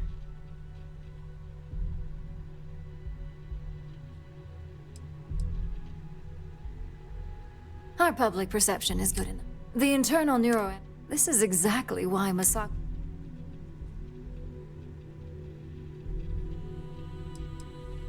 That neuroamp is a breakthrough. It gives us the edge in any situation, so get used to it. Besides, most on the board would agree. So why not use it to seal Infinity's fate?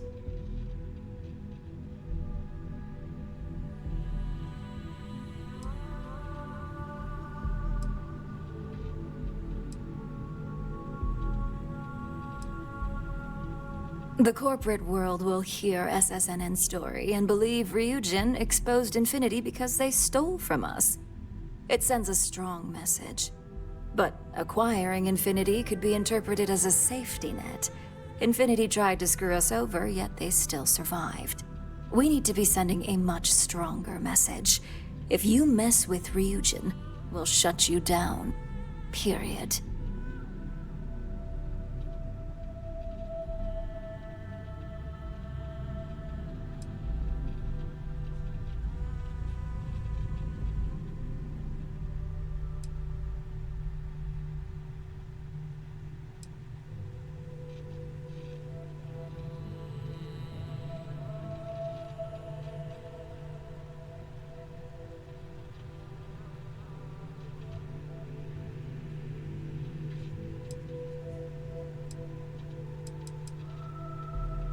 Well, it does make Ryujin look good. And we do gain a wider customer base, which means higher profits. You're oddly right about this one, Op. I guess you are worth keeping around. As long as everyone has Ryujin's best interests in mind, this should make for an interesting meeting.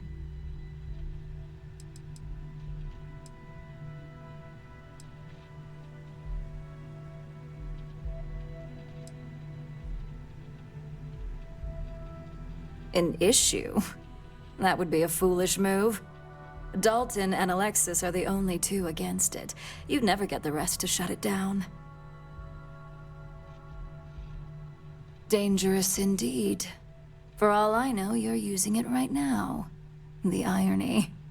Perhaps I didn't see it earlier, but you're right.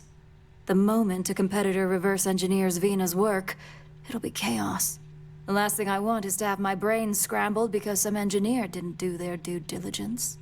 Now, if you'll excuse me, I still have a lot of preparations to make.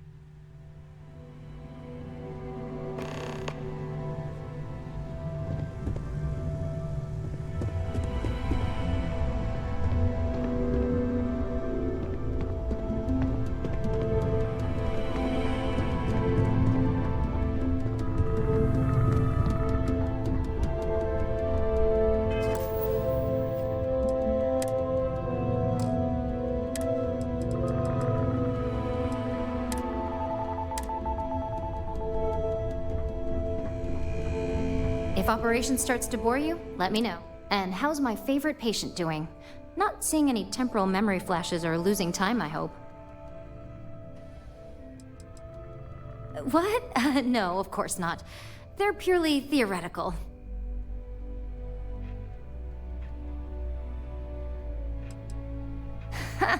Reminds me of my undergrad days. I mean, I assume you're joking, right? I'll have to get that documented and we'll definitely want to run a few tests if not. So, tell me what you think of the neuroamp.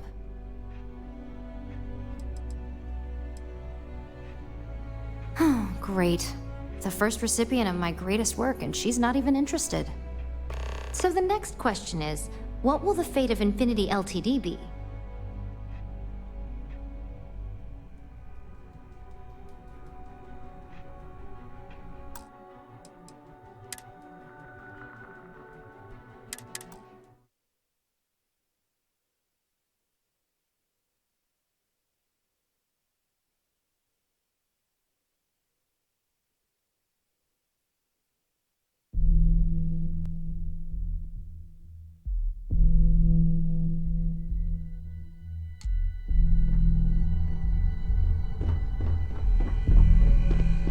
look at that.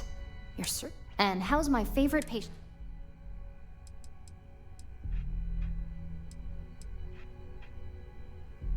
That's great. One step closer to see. So, tell me.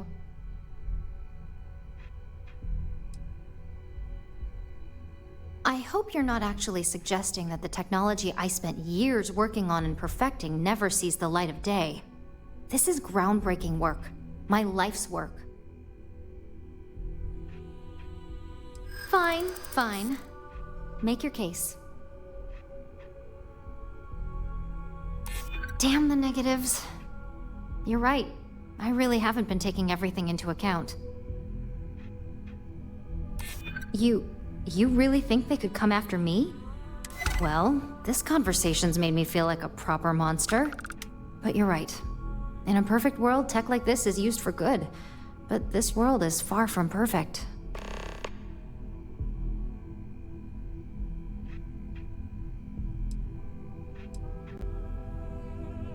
It is a pretty cutthroat industry, isn't it? I still can't get over the idea of those failed human trials at the clinic. Or worse, if I had just been a fledgling scientist working at that station on Carinae 3A, one minute I'm working with a newly discovered element, and the next, dead. Without so much as a warning. I guess it'll be up to a vote either way. It's not on the meeting agenda, so I assume you'll bring it up yourself? We just have to hope the others will see reason. So the next question is, what will the fate of Infinity Ltd be?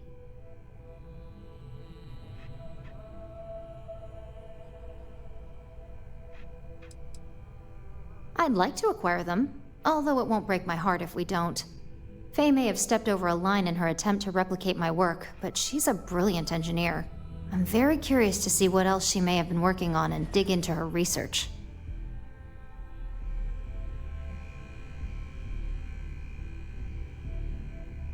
Exactly. Not that I want to gloat over it. Maybe just a little. Okay, so DeMarcus and I have really been looking forward to it, so fingers crossed this deal goes through. Well, this has certainly been the most interesting conversation of my day. All we can do now is look forward to the meeting, right? See you in there.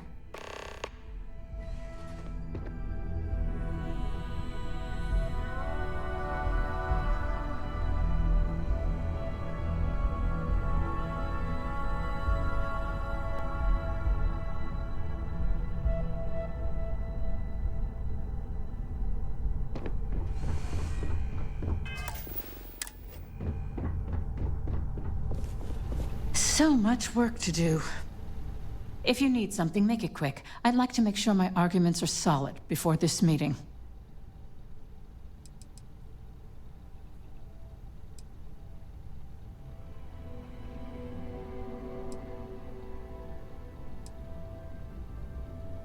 You heard correct. I've every reason to believe that Infinity Ltd is the Pandora's box of corporations. All right, I could use the entertainment. Tell me why Infinity is a good asset.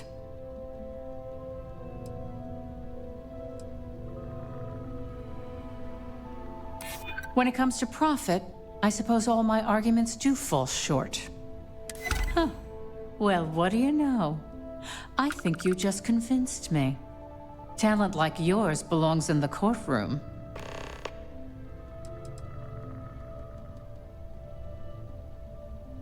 Unfortunately, half my department's been poring over documentation, while the other half is writing up what legal guidance they can.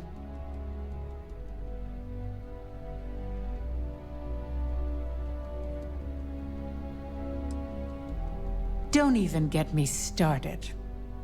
First off, if I find out you used that device on me, I will tie you up in court on whatever charges I can conjure for the rest of your life. Second, that tech is one major human rights violation that no legal team wants to fight. I'll do whatever I can to make sure it's either severely delayed or collects dust in storage.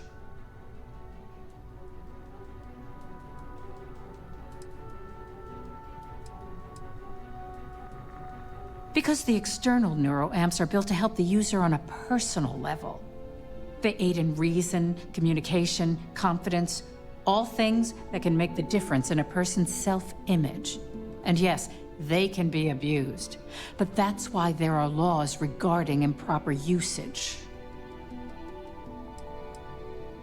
Tech like this only has good applications when you have complete control over who uses it. Once that tech hits a market, open or private, that control is gone. And not only that, the tech is out there to be advanced or modified by anyone who might get their hands on it. Well, I'm both glad and surprised to hear the one person who has one say that. Masako is lucky to have you at her disposal, you know? You may be the greatest asset, aside from the internal neuroamp, that Ryujin has. This exchange has been surprisingly insightful, but now I really do need to get back to my notes.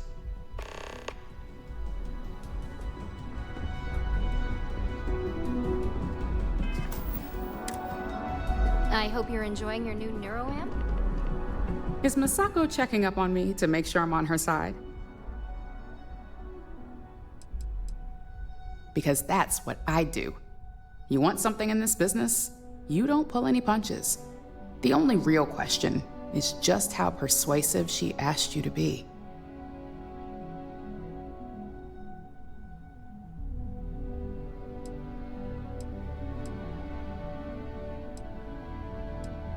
In this business, there's always a side. And right now, I'm backing Masako. We just need to grab Infinity LTD while it's got the public's full attention. I'm all about free PR, especially when it's painting us in a good light.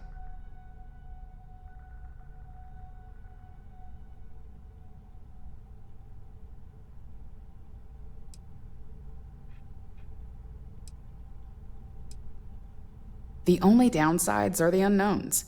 Lyndon and Alexis are gonna have a lot on their hands. Not that I'm getting off easy. Whatever they find, if it hits the public, that's gonna fall on my shoulders too. Infinity is that sad company in distress with thousands of employees terrified of their futures right now. We are the warm embrace of security coming to rescue them. I'm sure I can squeeze enough goodwill out of this to last us at least a year. The consumer is our lifeblood, so capturing their wants and desires, of course it's all I care about. I'm sure I wouldn't be in this position today if it wasn't.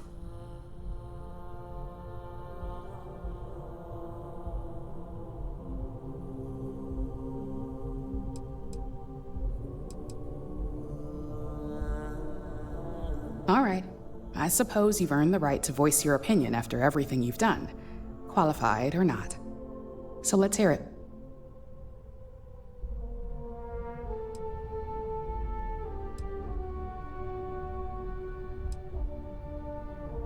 Of course, which is why I know it requires some very delicate handling. But unlike Alexis, I believe we can get the proper restrictions and regulations in place to have a marketable product. We do it every day with weapons we arm ourselves and our ships with.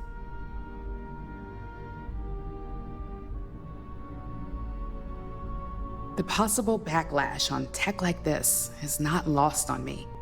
However, the internal neuroamp will define the next era of tech. With Ryujin at the forefront, it's not an opportunity you just walk away from.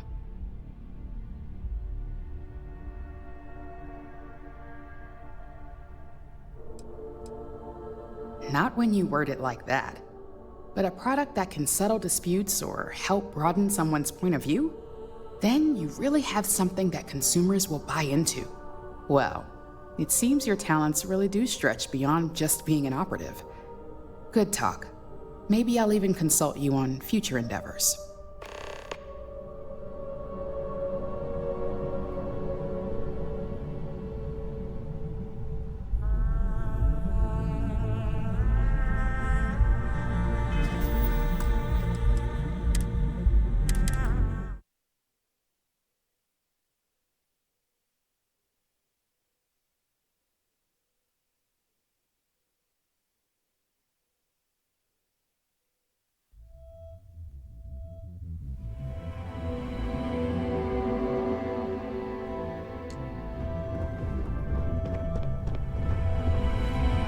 Is Masako checking up on me?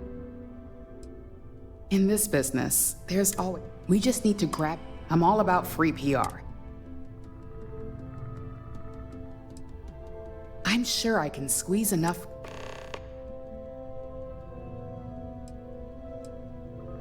All right. So let's hear it. The possible back... However, it's not an opportunity you just walk... You're right. The moment you violate your customer's trust, there's a good chance...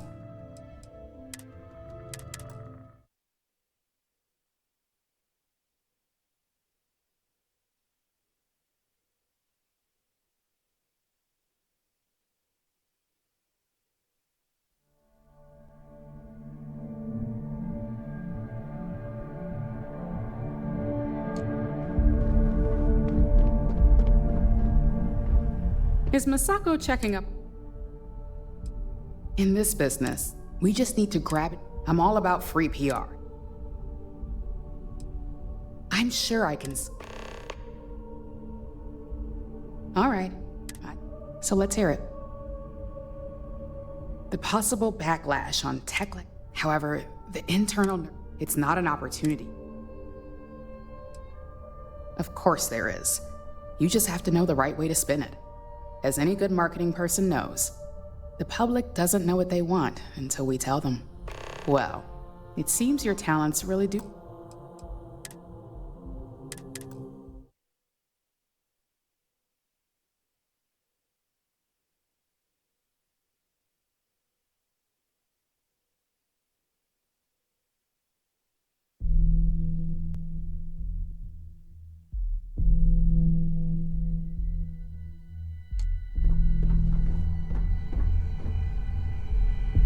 How can I assist? Do not have all the fun without me.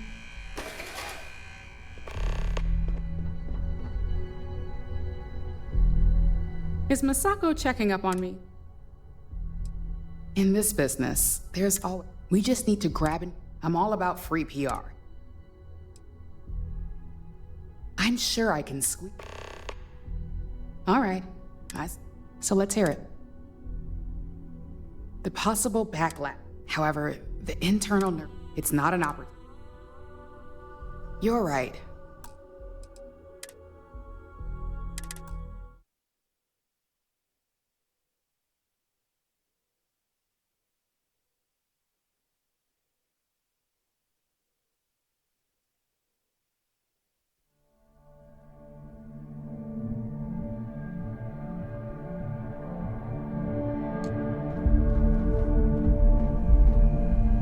Something important or just conversation? Not a chat.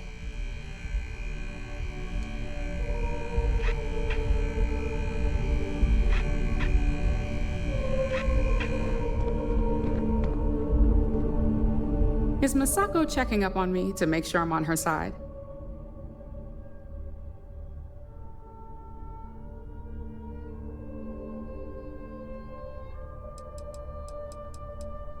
In this business, there's all... We just need to grab... I'm all about free... I'm sure I can squeeze enough good...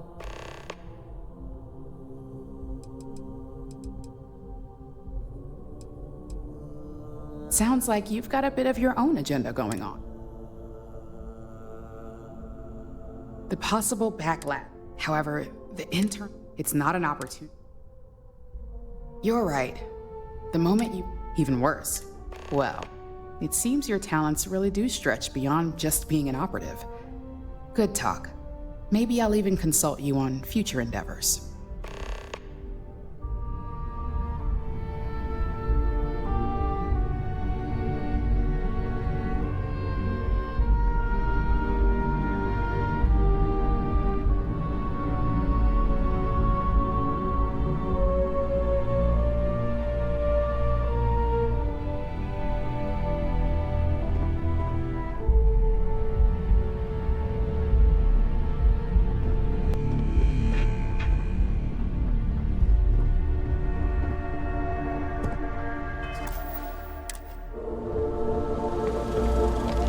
This meeting should prove to be very interesting.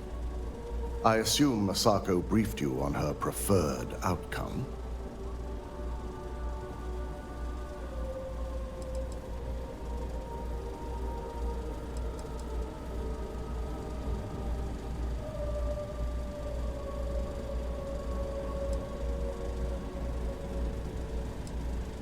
With that internal neuro-amp, no doubt. It would be almost fitting to see the technology immediately turned on those who fostered its creation. If it were up to me, I'd have shut down Project Dominion a long time ago. I knew it was a grave security risk, and look what happened.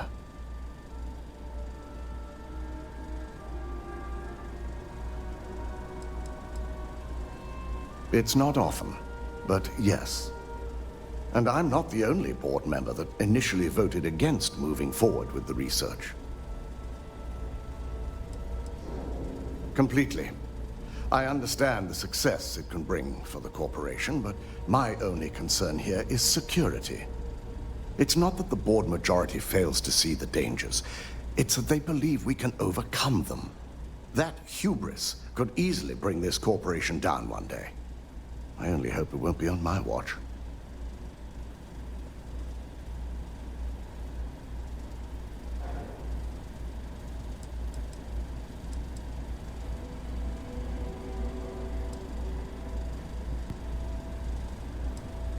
You read my mind. Let's just hope Masako and the others see it that way. Plus, if we vote to acquire Infinity Ltd., we're about to add a significant workload onto my team. The last thing I want to deal with are any more incidents this new neuro-amp might cause. Well, the timing could be better, but I don't feel strongly one way or another about the acquisition. We've gone through our fair share in the past, and this one would be no different. If Masako wishes to bring Infinity into the fold, I will not stand against it.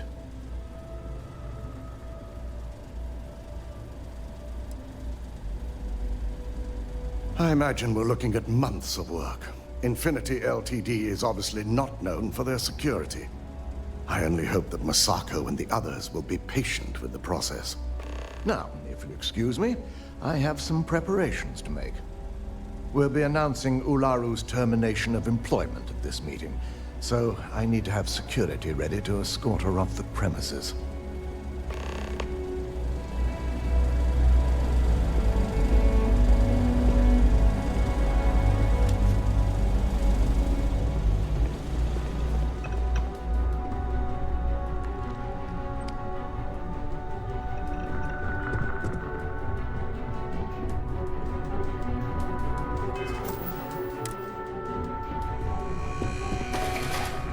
You're looking interesting today. Just the person I wanted to see. I want to get all the details locked down for this meeting, and I believe you to be one of the best sources available.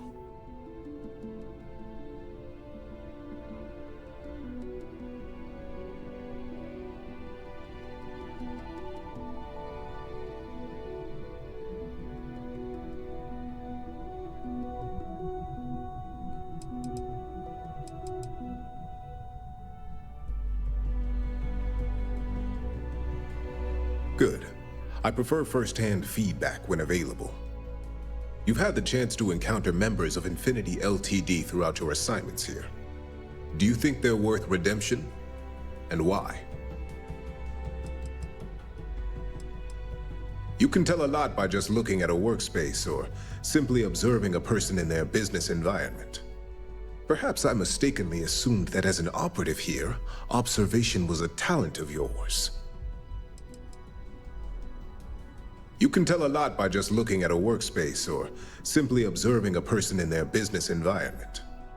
Perhaps I mistakenly assumed that as an operative here, observation was a talent of yours.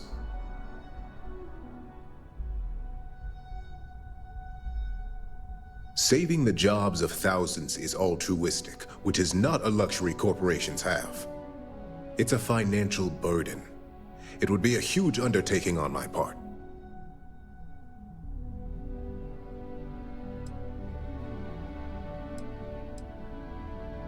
Perhaps I wanted to see if I could be convinced otherwise. It's easy to say it's the right thing to do for someone in your position. But for me, Infinity Ltd is a huge financial unknown. It's high risk versus mediocre reward.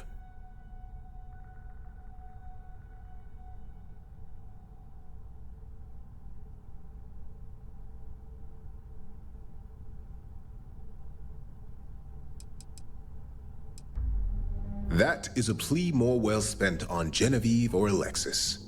I prefer to focus on the numbers and leave emotions out of my decision-making.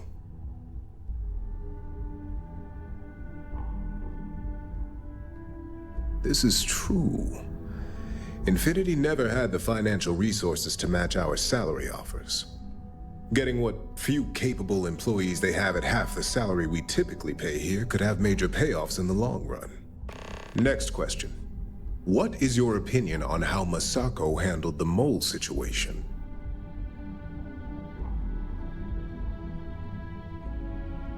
And why do you feel it was well handled? Please note I'm not disagreeing. I just want to know the why behind your statement.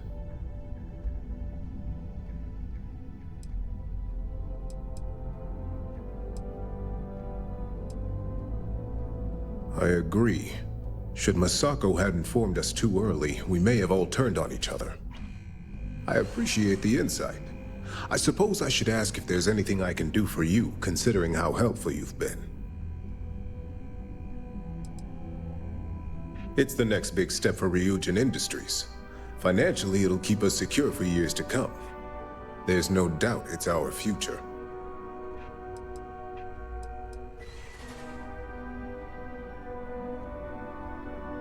It's only dangerous to those who can't afford one, hence the added motivation that will bolster sales.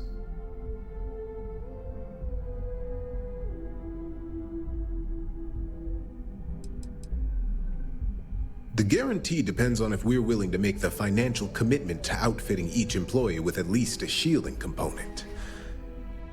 A cost that's not lost on me as CFO.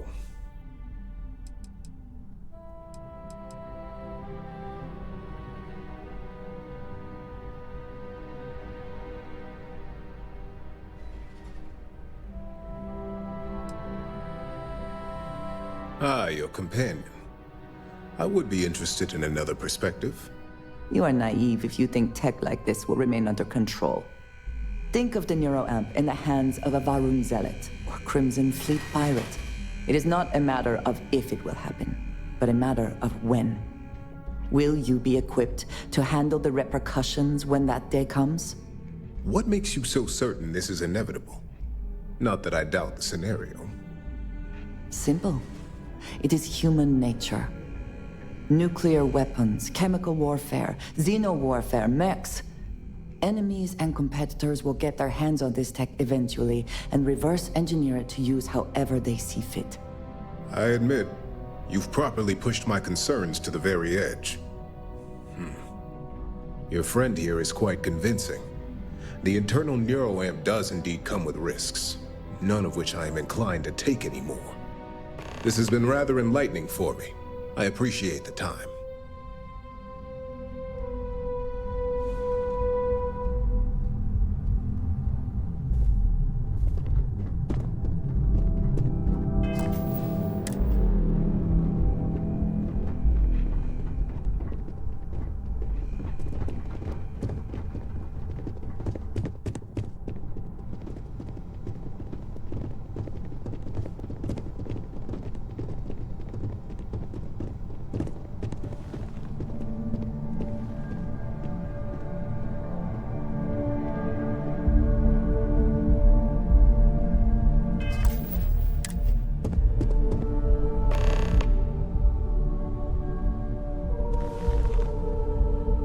All right, everyone.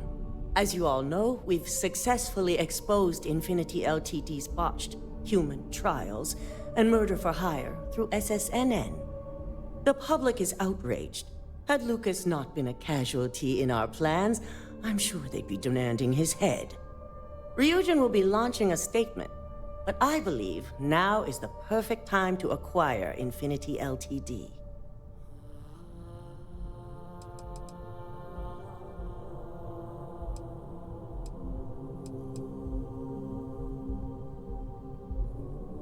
Believe it or not, I agree. The acquisition has risks, and it's going to create a lot of work for all of us. But the overall payoff will be worth it. That and Infinity Ltd's current situation makes them more affordable than ever. Arguments? None? Excellent. Moving on, then. I think what we're all overlooking is what led us to this situation to begin with. Yes, our security was compromised. But considering Dalton was hired by Masako, the issue obviously starts at the top. In fact, I propose that Masako be removed from CEO altogether. Ularu, this isn't a line you want to cross. And considering you're the mole, if anyone's going to be removed from power, it's going to be you. Hold up. Are you saying you lied to us? Dalton, the last meeting we had, you distinctly said Imogene was the mole, and she'd been dealt with.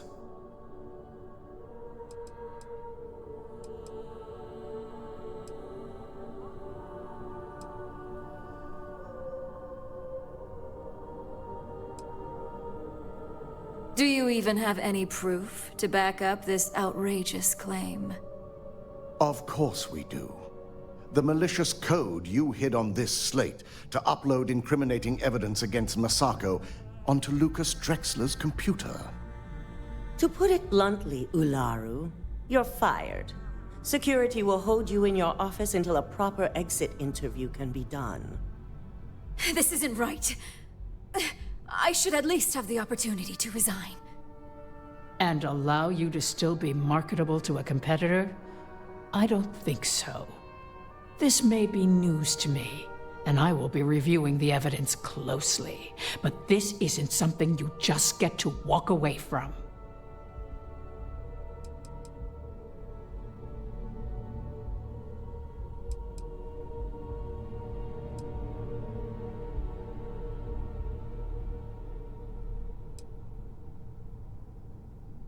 Security, escort Miss Chen to her office and see that she stays put. You'll regret this. All of you. I believe the only regret would be trusting you to begin with. All right, back to business. All in favor of acquiring Infinity Ltd? Aye. Good. Alexis, start drawing up the necessary documentation. Anyone have anything else they'd like to bring up?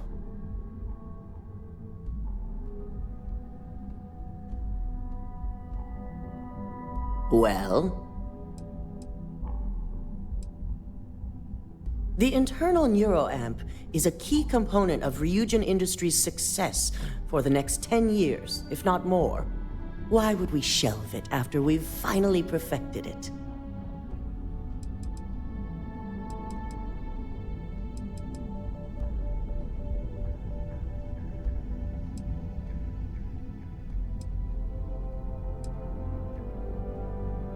I can't believe I'm saying this, but she's right.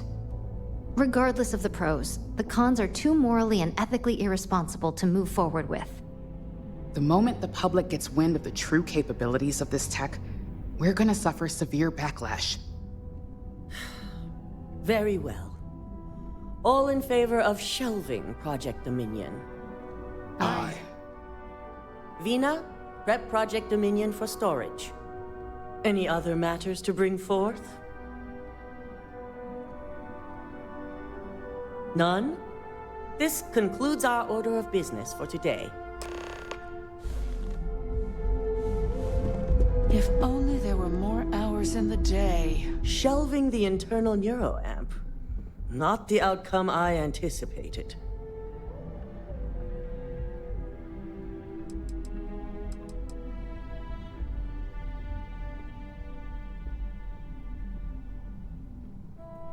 A fine point, but it still proves its usefulness. The truth remains, Lucas Drexler learned a hard lesson, and we exposed a traitor among us. You've proven yourself to be quite the asset here at Ryujin.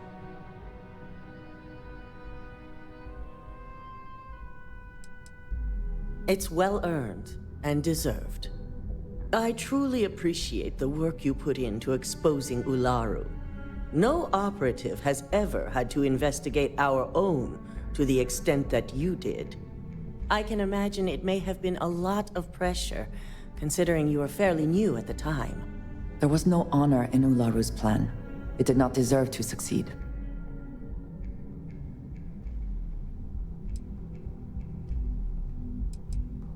Not often, and certainly not to this degree. We have the occasional employee consider selling information, but thanks to our security and operations teams, we always catch them before any damage can be done. This was the first time anyone from either department was involved.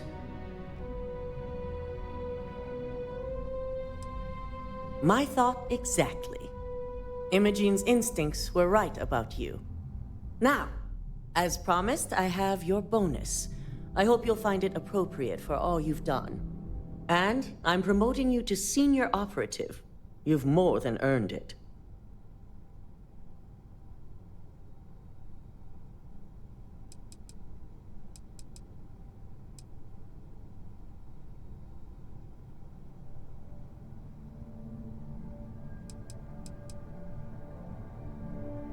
It's well deserved. As for the details, I think someone back on the operations floor would prefer to explain those to you.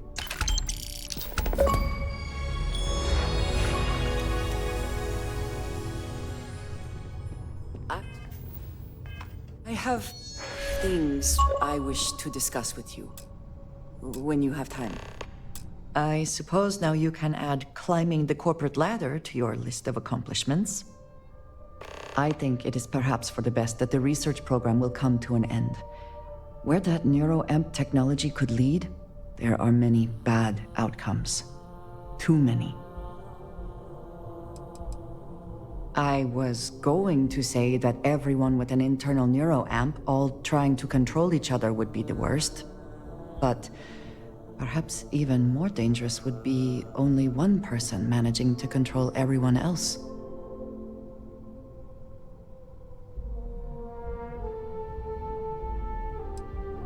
Except you, perhaps. You do still have one in your head. I consider this to be a much safer outcome than nearly any other. And before you joke, yes, that is a compliment. And if you are the only one with this neuroamp, I know exactly who to keep an eye on. I suggest you keep that in mind. With the neuroamp matter settled, we should move on to other things, yes?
Star Yard is here to serve you.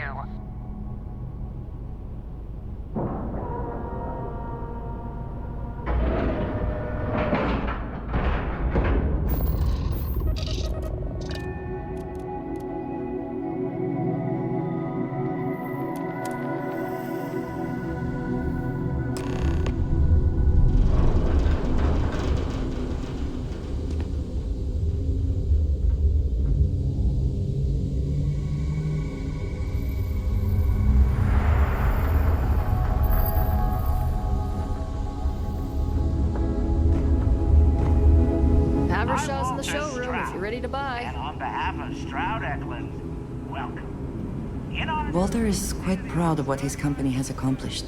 And for good reason. Let me know if you have any problems. All for new technology.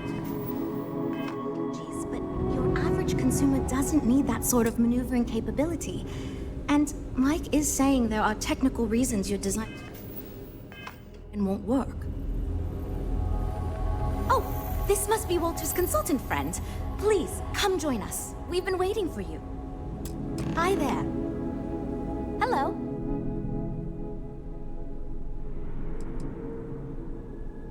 It might surprise you to hear that no, I have not. This is actually the first project I've led for Stroud Eklund. I recently graduated with a master's degree in engineering management. I'm actually kind of surprised they hired me, but I was at the top of my class, so maybe they didn't want to lose me to some other star yard. Anyway, I'm grateful for the chance to do good work here. It means I'm responsible for making sure our projects are carried through to completion. I'm not the one calling all the shots per se, but I do need to ensure the people making those calls are empowered to do that within the limits the executive set for us.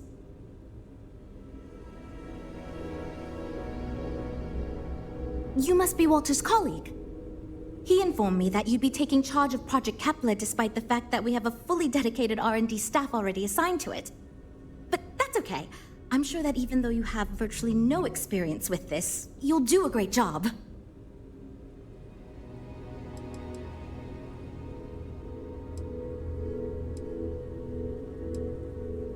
Well, I hope your enthusiasm counts for something. Anyway, let's get to it. We shall see. As you probably know, we're tasked with coming up with Stroud Eklund's next hit starship. But we have budget concerns, market research to finish, and we can't seem to agree on a design. So I guess Walter sent you to resolve these issues. Have at it. There are a lot of factors to consider. Who is our market and what do they want in a ship? Which components are we putting into it? How fast should it go? How much cargo capacity should it have? What color should it be? We need to decide every little detail.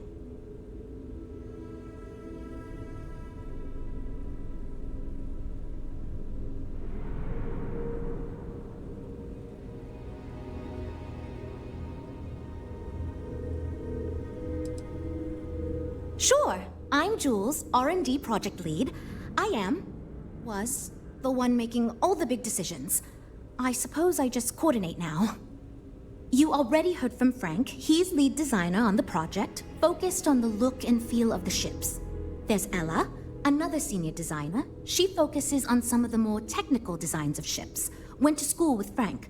Mike is our senior engineer, responsible for consulting on all the technical bits, the machinery, the computer systems, etc. And then there's Nev. She's here for marketing. It's her job to weigh in and sell this thing to consumers.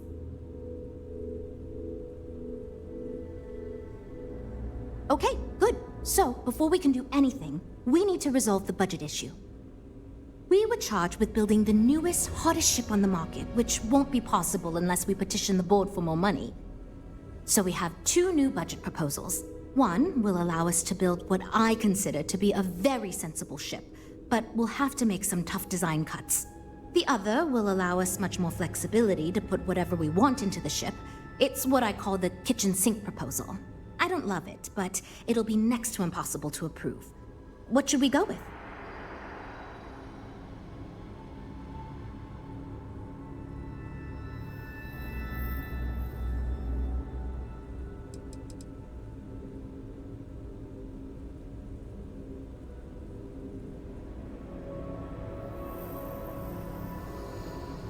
While it's true we'd be able to afford to put anything and everything into that design, it's just not practical, and the board will put more pressure on us to see that it succeeds.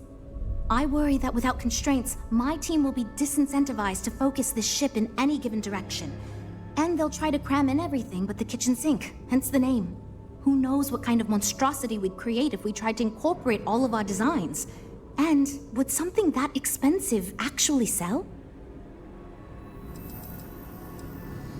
It's more that we can only choose certain design elements at the expense of others. In other words, if we go with something in Mike's design, there's not enough money in the budget for what Ella wants. That's one of the reasons we haven't been able to agree on anything.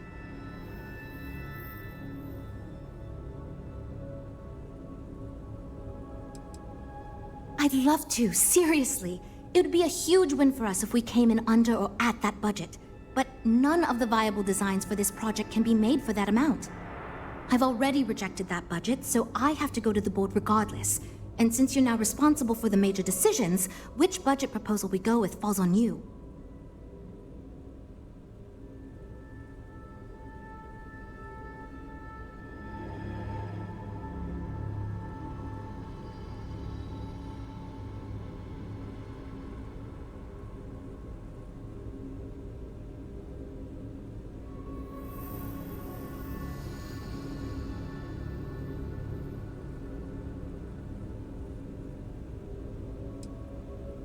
I was afraid you'd say that.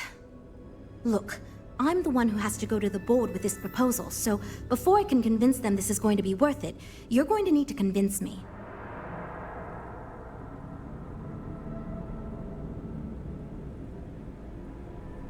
Well, I'm all ears because it's going to take a miracle to convince them.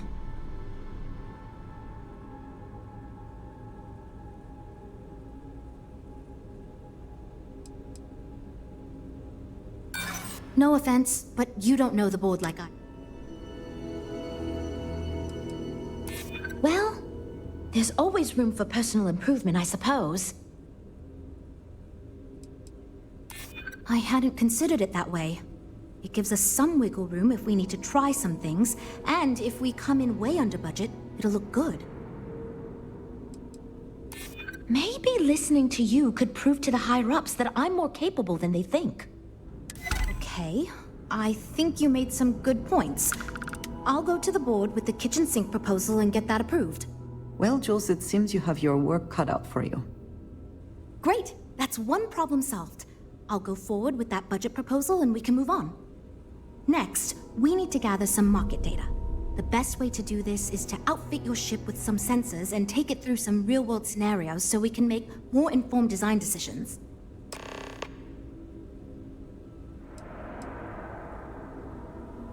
Well, Mr. Stroud believes you fit in our target demographic.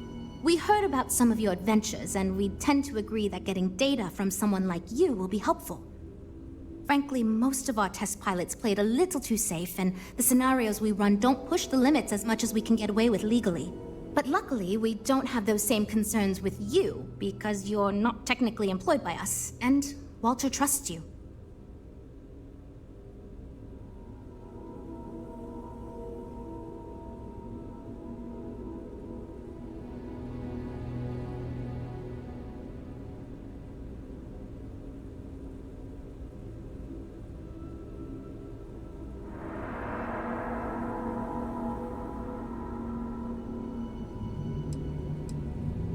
Great! Just pick up a mission or two at the mission board and proceed like you normally would. We'll collect the data when you return. If you take on a variety of missions, we can build a ship to handle a variety of scenarios. But if you just fly one mission, we can build a more focused ship. It's up to you. In the meantime, you might also want to talk with the team, get to know them, give feedback on their proposals, etc. Good luck out there.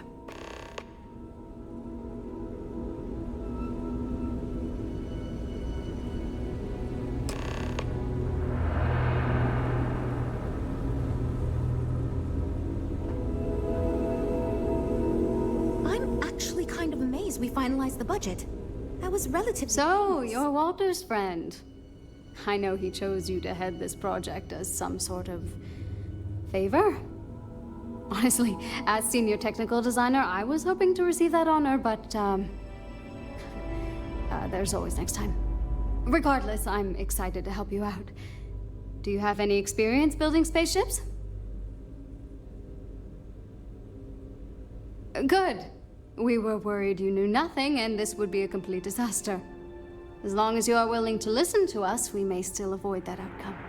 Now, I know you've been asked to give feedback on our design proposals.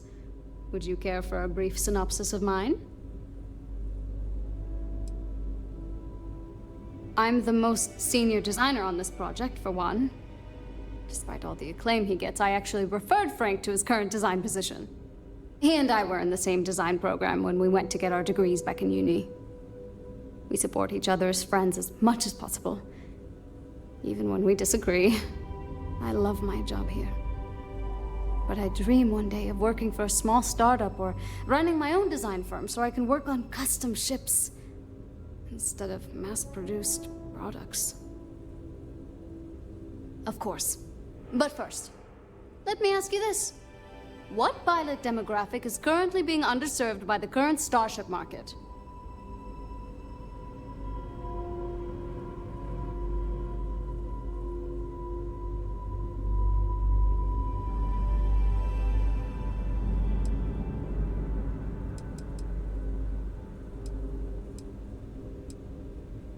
Huh. No, but interesting. I've never considered that. I should add that idea to my backlog. My idea is a little less conventional. I believe we should invest in making a dedicated exploration ship marketed toward citizen scientists. Sure, we and other manufacturers have lines of exploration ships, but none built with the average consumer in mind. It's my hope that we can jumpstart a new era of affordable, accessible space exploration fueled by ordinary people like you and me.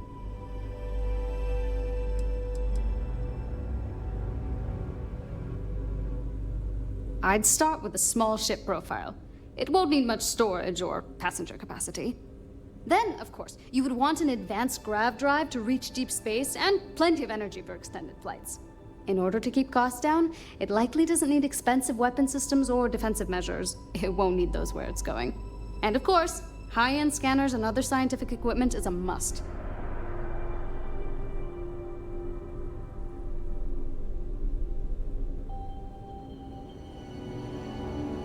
Thanks.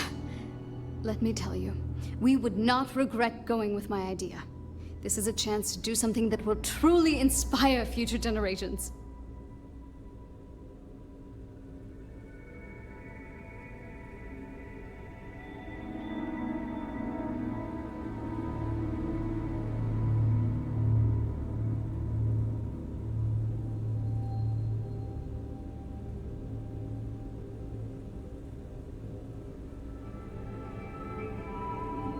Well, as a senior designer, I'm trusted to work on some pretty important features on these ships. Most of my work is on the technical features, designing them to be more user-friendly. Computer systems like navigation, targeting, you name it. It may not be as glamorous as what Frank does, but without me, these ships would be almost impossible for the average consumer to actually use.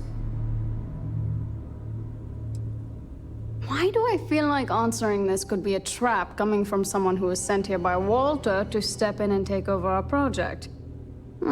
It's not like I have anything to hide. I used to think working for a super wealthy corporation would be terrible, but honestly, it's pretty great. They've been good to me, and the stability is way better than any startup. I've had opportunities I wouldn't have anywhere else, so yeah, pretty great. Bye. I'm wondering if we need another chef in the kitchen. Then again, I hear Walter brought you in to finally make a decision around here. Well, how do I put this? My co-workers are smart people. But between you and me, they're in way over their head with this project. Jules especially. She's new at being a project lead and has insisted we design by committee, so everyone's voice is heard. Admirable, but no one could agree on anything, and we're running significantly behind because of it.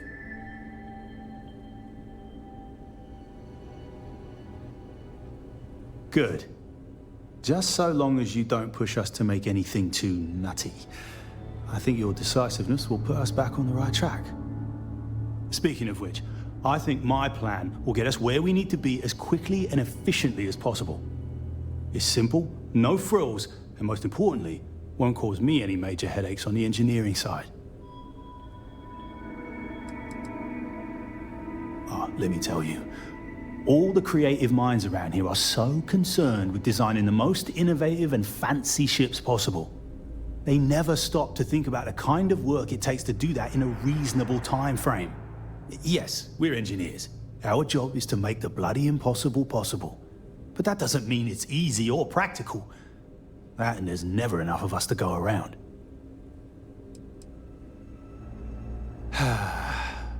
Couldn't figure it out from the engineering talk? I'm an engineer, mate. It means I'm the one who's got to put together all these plans and actually make the bloody ship fly. Been doing it for going on 25 years at various star yards. They still haven't realized this place would fall apart if not for me. Instead of letting me get to my work, they keep giving me fancy new titles and got me tied up in endless meetings like this one. It's truth, and we need it. The others believe we need to think big and innovate. Reality is, we just need to do what we do better than anyone else.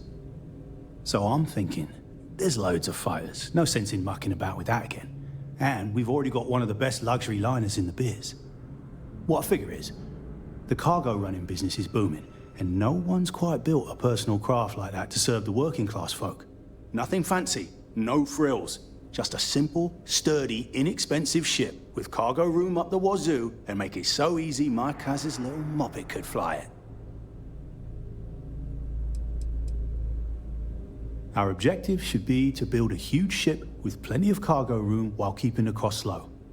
Doesn't need fancy equipment, just the basics. Basic weapons, basic defenses, basic scanners. You get the idea. If we go with a design like that, I can focus on quality construction and the ship will practically sell itself.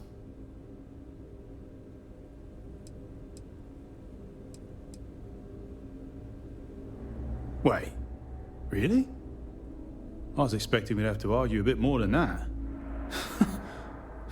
Well, that's a relief. I hope you're being sincere. Because if I can convince them to go with mine, it'd save us all a lot of trouble in the end.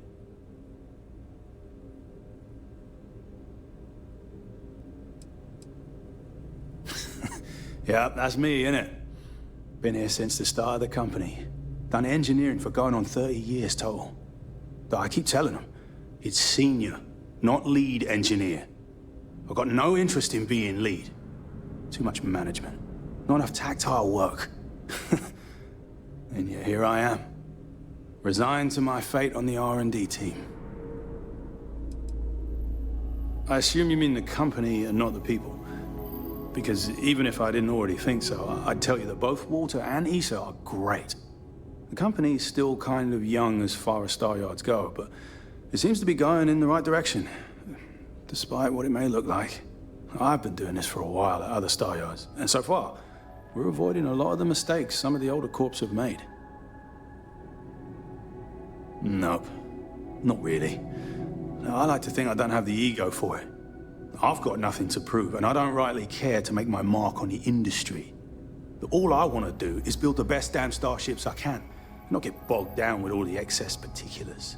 But upper management loves the work I do, and they wouldn't let me say no to this.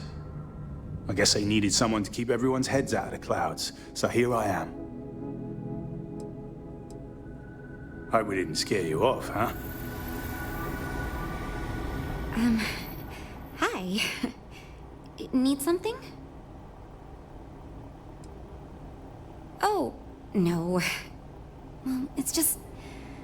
I'm a little new here, and everyone's got these big, flashy designs. And I'm supposed to come up with one too, but like, I don't know if it's as good or like, good at all, even.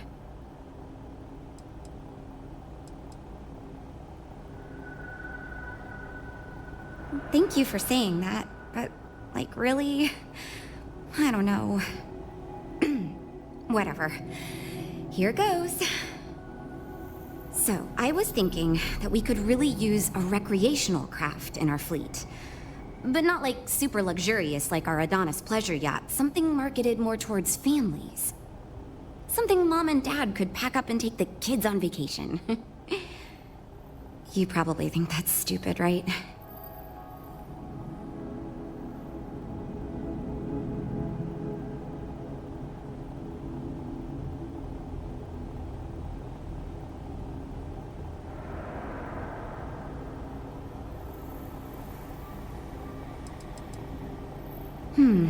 I haven't thought of all the details, but I'd imagine lots of passenger space would be a top priority. A mid-sized ship with enough room for one, or maybe even 2 or 3 families to spread out and relax. I don't think it'd need any fancy weapons or scientific equipment, so it should be pretty affordable.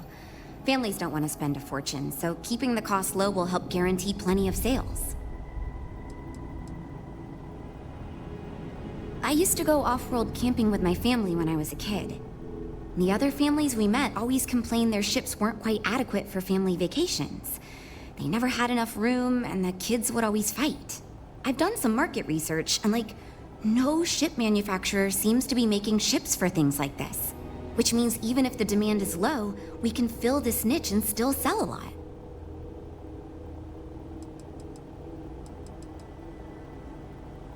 Oh, really? Wow, I am... Thank you. I'm really glad I told you about it. Well, if we end up making it, I swear I'll work up a hell of an ad campaign for it. It's interesting. I'm new, and I've never done anything like this before coming here. Marketing for ships, specifically, that is. There are so many things to think of for different demographics, like style, features, cost, and all that. And you also need to think about offensive and defensive capabilities, because space is dangerous, and people need to feel like the ship they're buying is safe. Yeah, I've only been here for a few months. I did a little marketing for Chunks before this, but it was really more of an internship. Ships are, totally different than that. I applied for the job here on a whim because I thought it'd be fun. I never expected to be hired. So far I do. But, just between you and me, I feel like I'm in a little over my head. I feel like I have no idea what I'm doing. But my bosses really seem to like my work, so I don't know. I mean, I guess I'm doing something right. I still feel weird pitching ideas to people who have been at this for so much longer than I have. Take care, okay? You know, I have designed spacecraft for over 10 years. So, you must have really impressed Walter for him to give you this project. Or maybe it's a bit of nepotism. Never mind that. Perhaps he sees in you what he sees in me. My hope is that he sees the passion in our work. In truth, I know he values me, but he has yet to truly cut me loose from the corporate reins and let me do as I wish. But I understand Walter has given you much greater control of our project. Perhaps I can learn from you and convince him I'm ready for the same. As a designer, I see the beauty in our craft and deliver that to the consumer. My desire is to make flying in our ships a joy to all the senses. I have won awards. I am proud of my work. But I do not like to brag. Rather, my goal is to change the board's perception of employees like myself from mere cogs in the corporate machine to value us as artists and let us do as we please.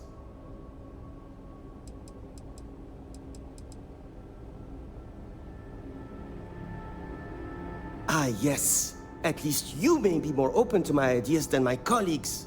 Maybe this is a blessing in disguise. Imagine a luxury craft designed for the most discerning of tastes. Every feature designed for comfort and peace of mind. High-end performance, precision engineering, a spacecraft for those who wish to be seen.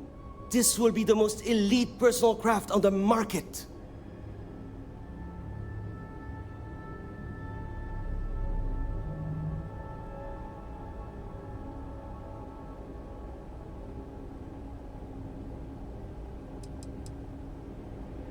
The ship should be mid-size, spacious but not bulky.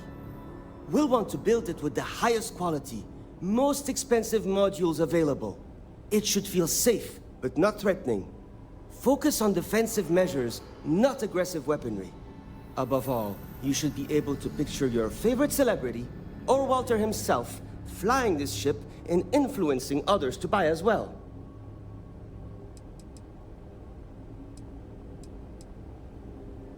I'm glad you agree.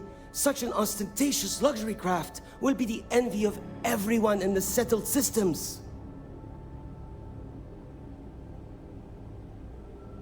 2 words. Conspicuous consumption. Are you familiar with this concept? All our profits are just going to keep it flying. I know, but she's... Of course you do. I'm glad you understand. Imagine someone like Borealis stepping out of one of our shining luxury ships. Everyone would want to look that cool. Not only would I have the chance to work on a dream ship, but that kind of exposure is guaranteed to sell it.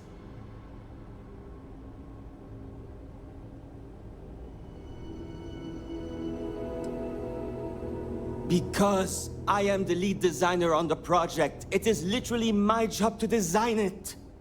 It is frustrating because I keep getting pushback, and Jules has this idea that we will make a better product by designing it all together.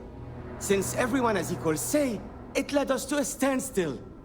It was much easier before.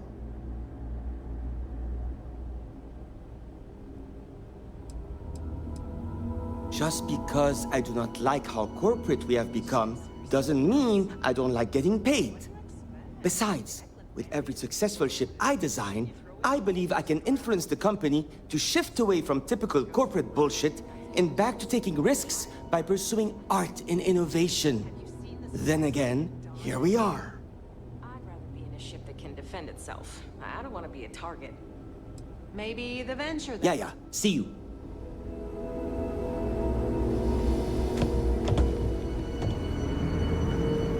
I heard they're making a new class of ship here.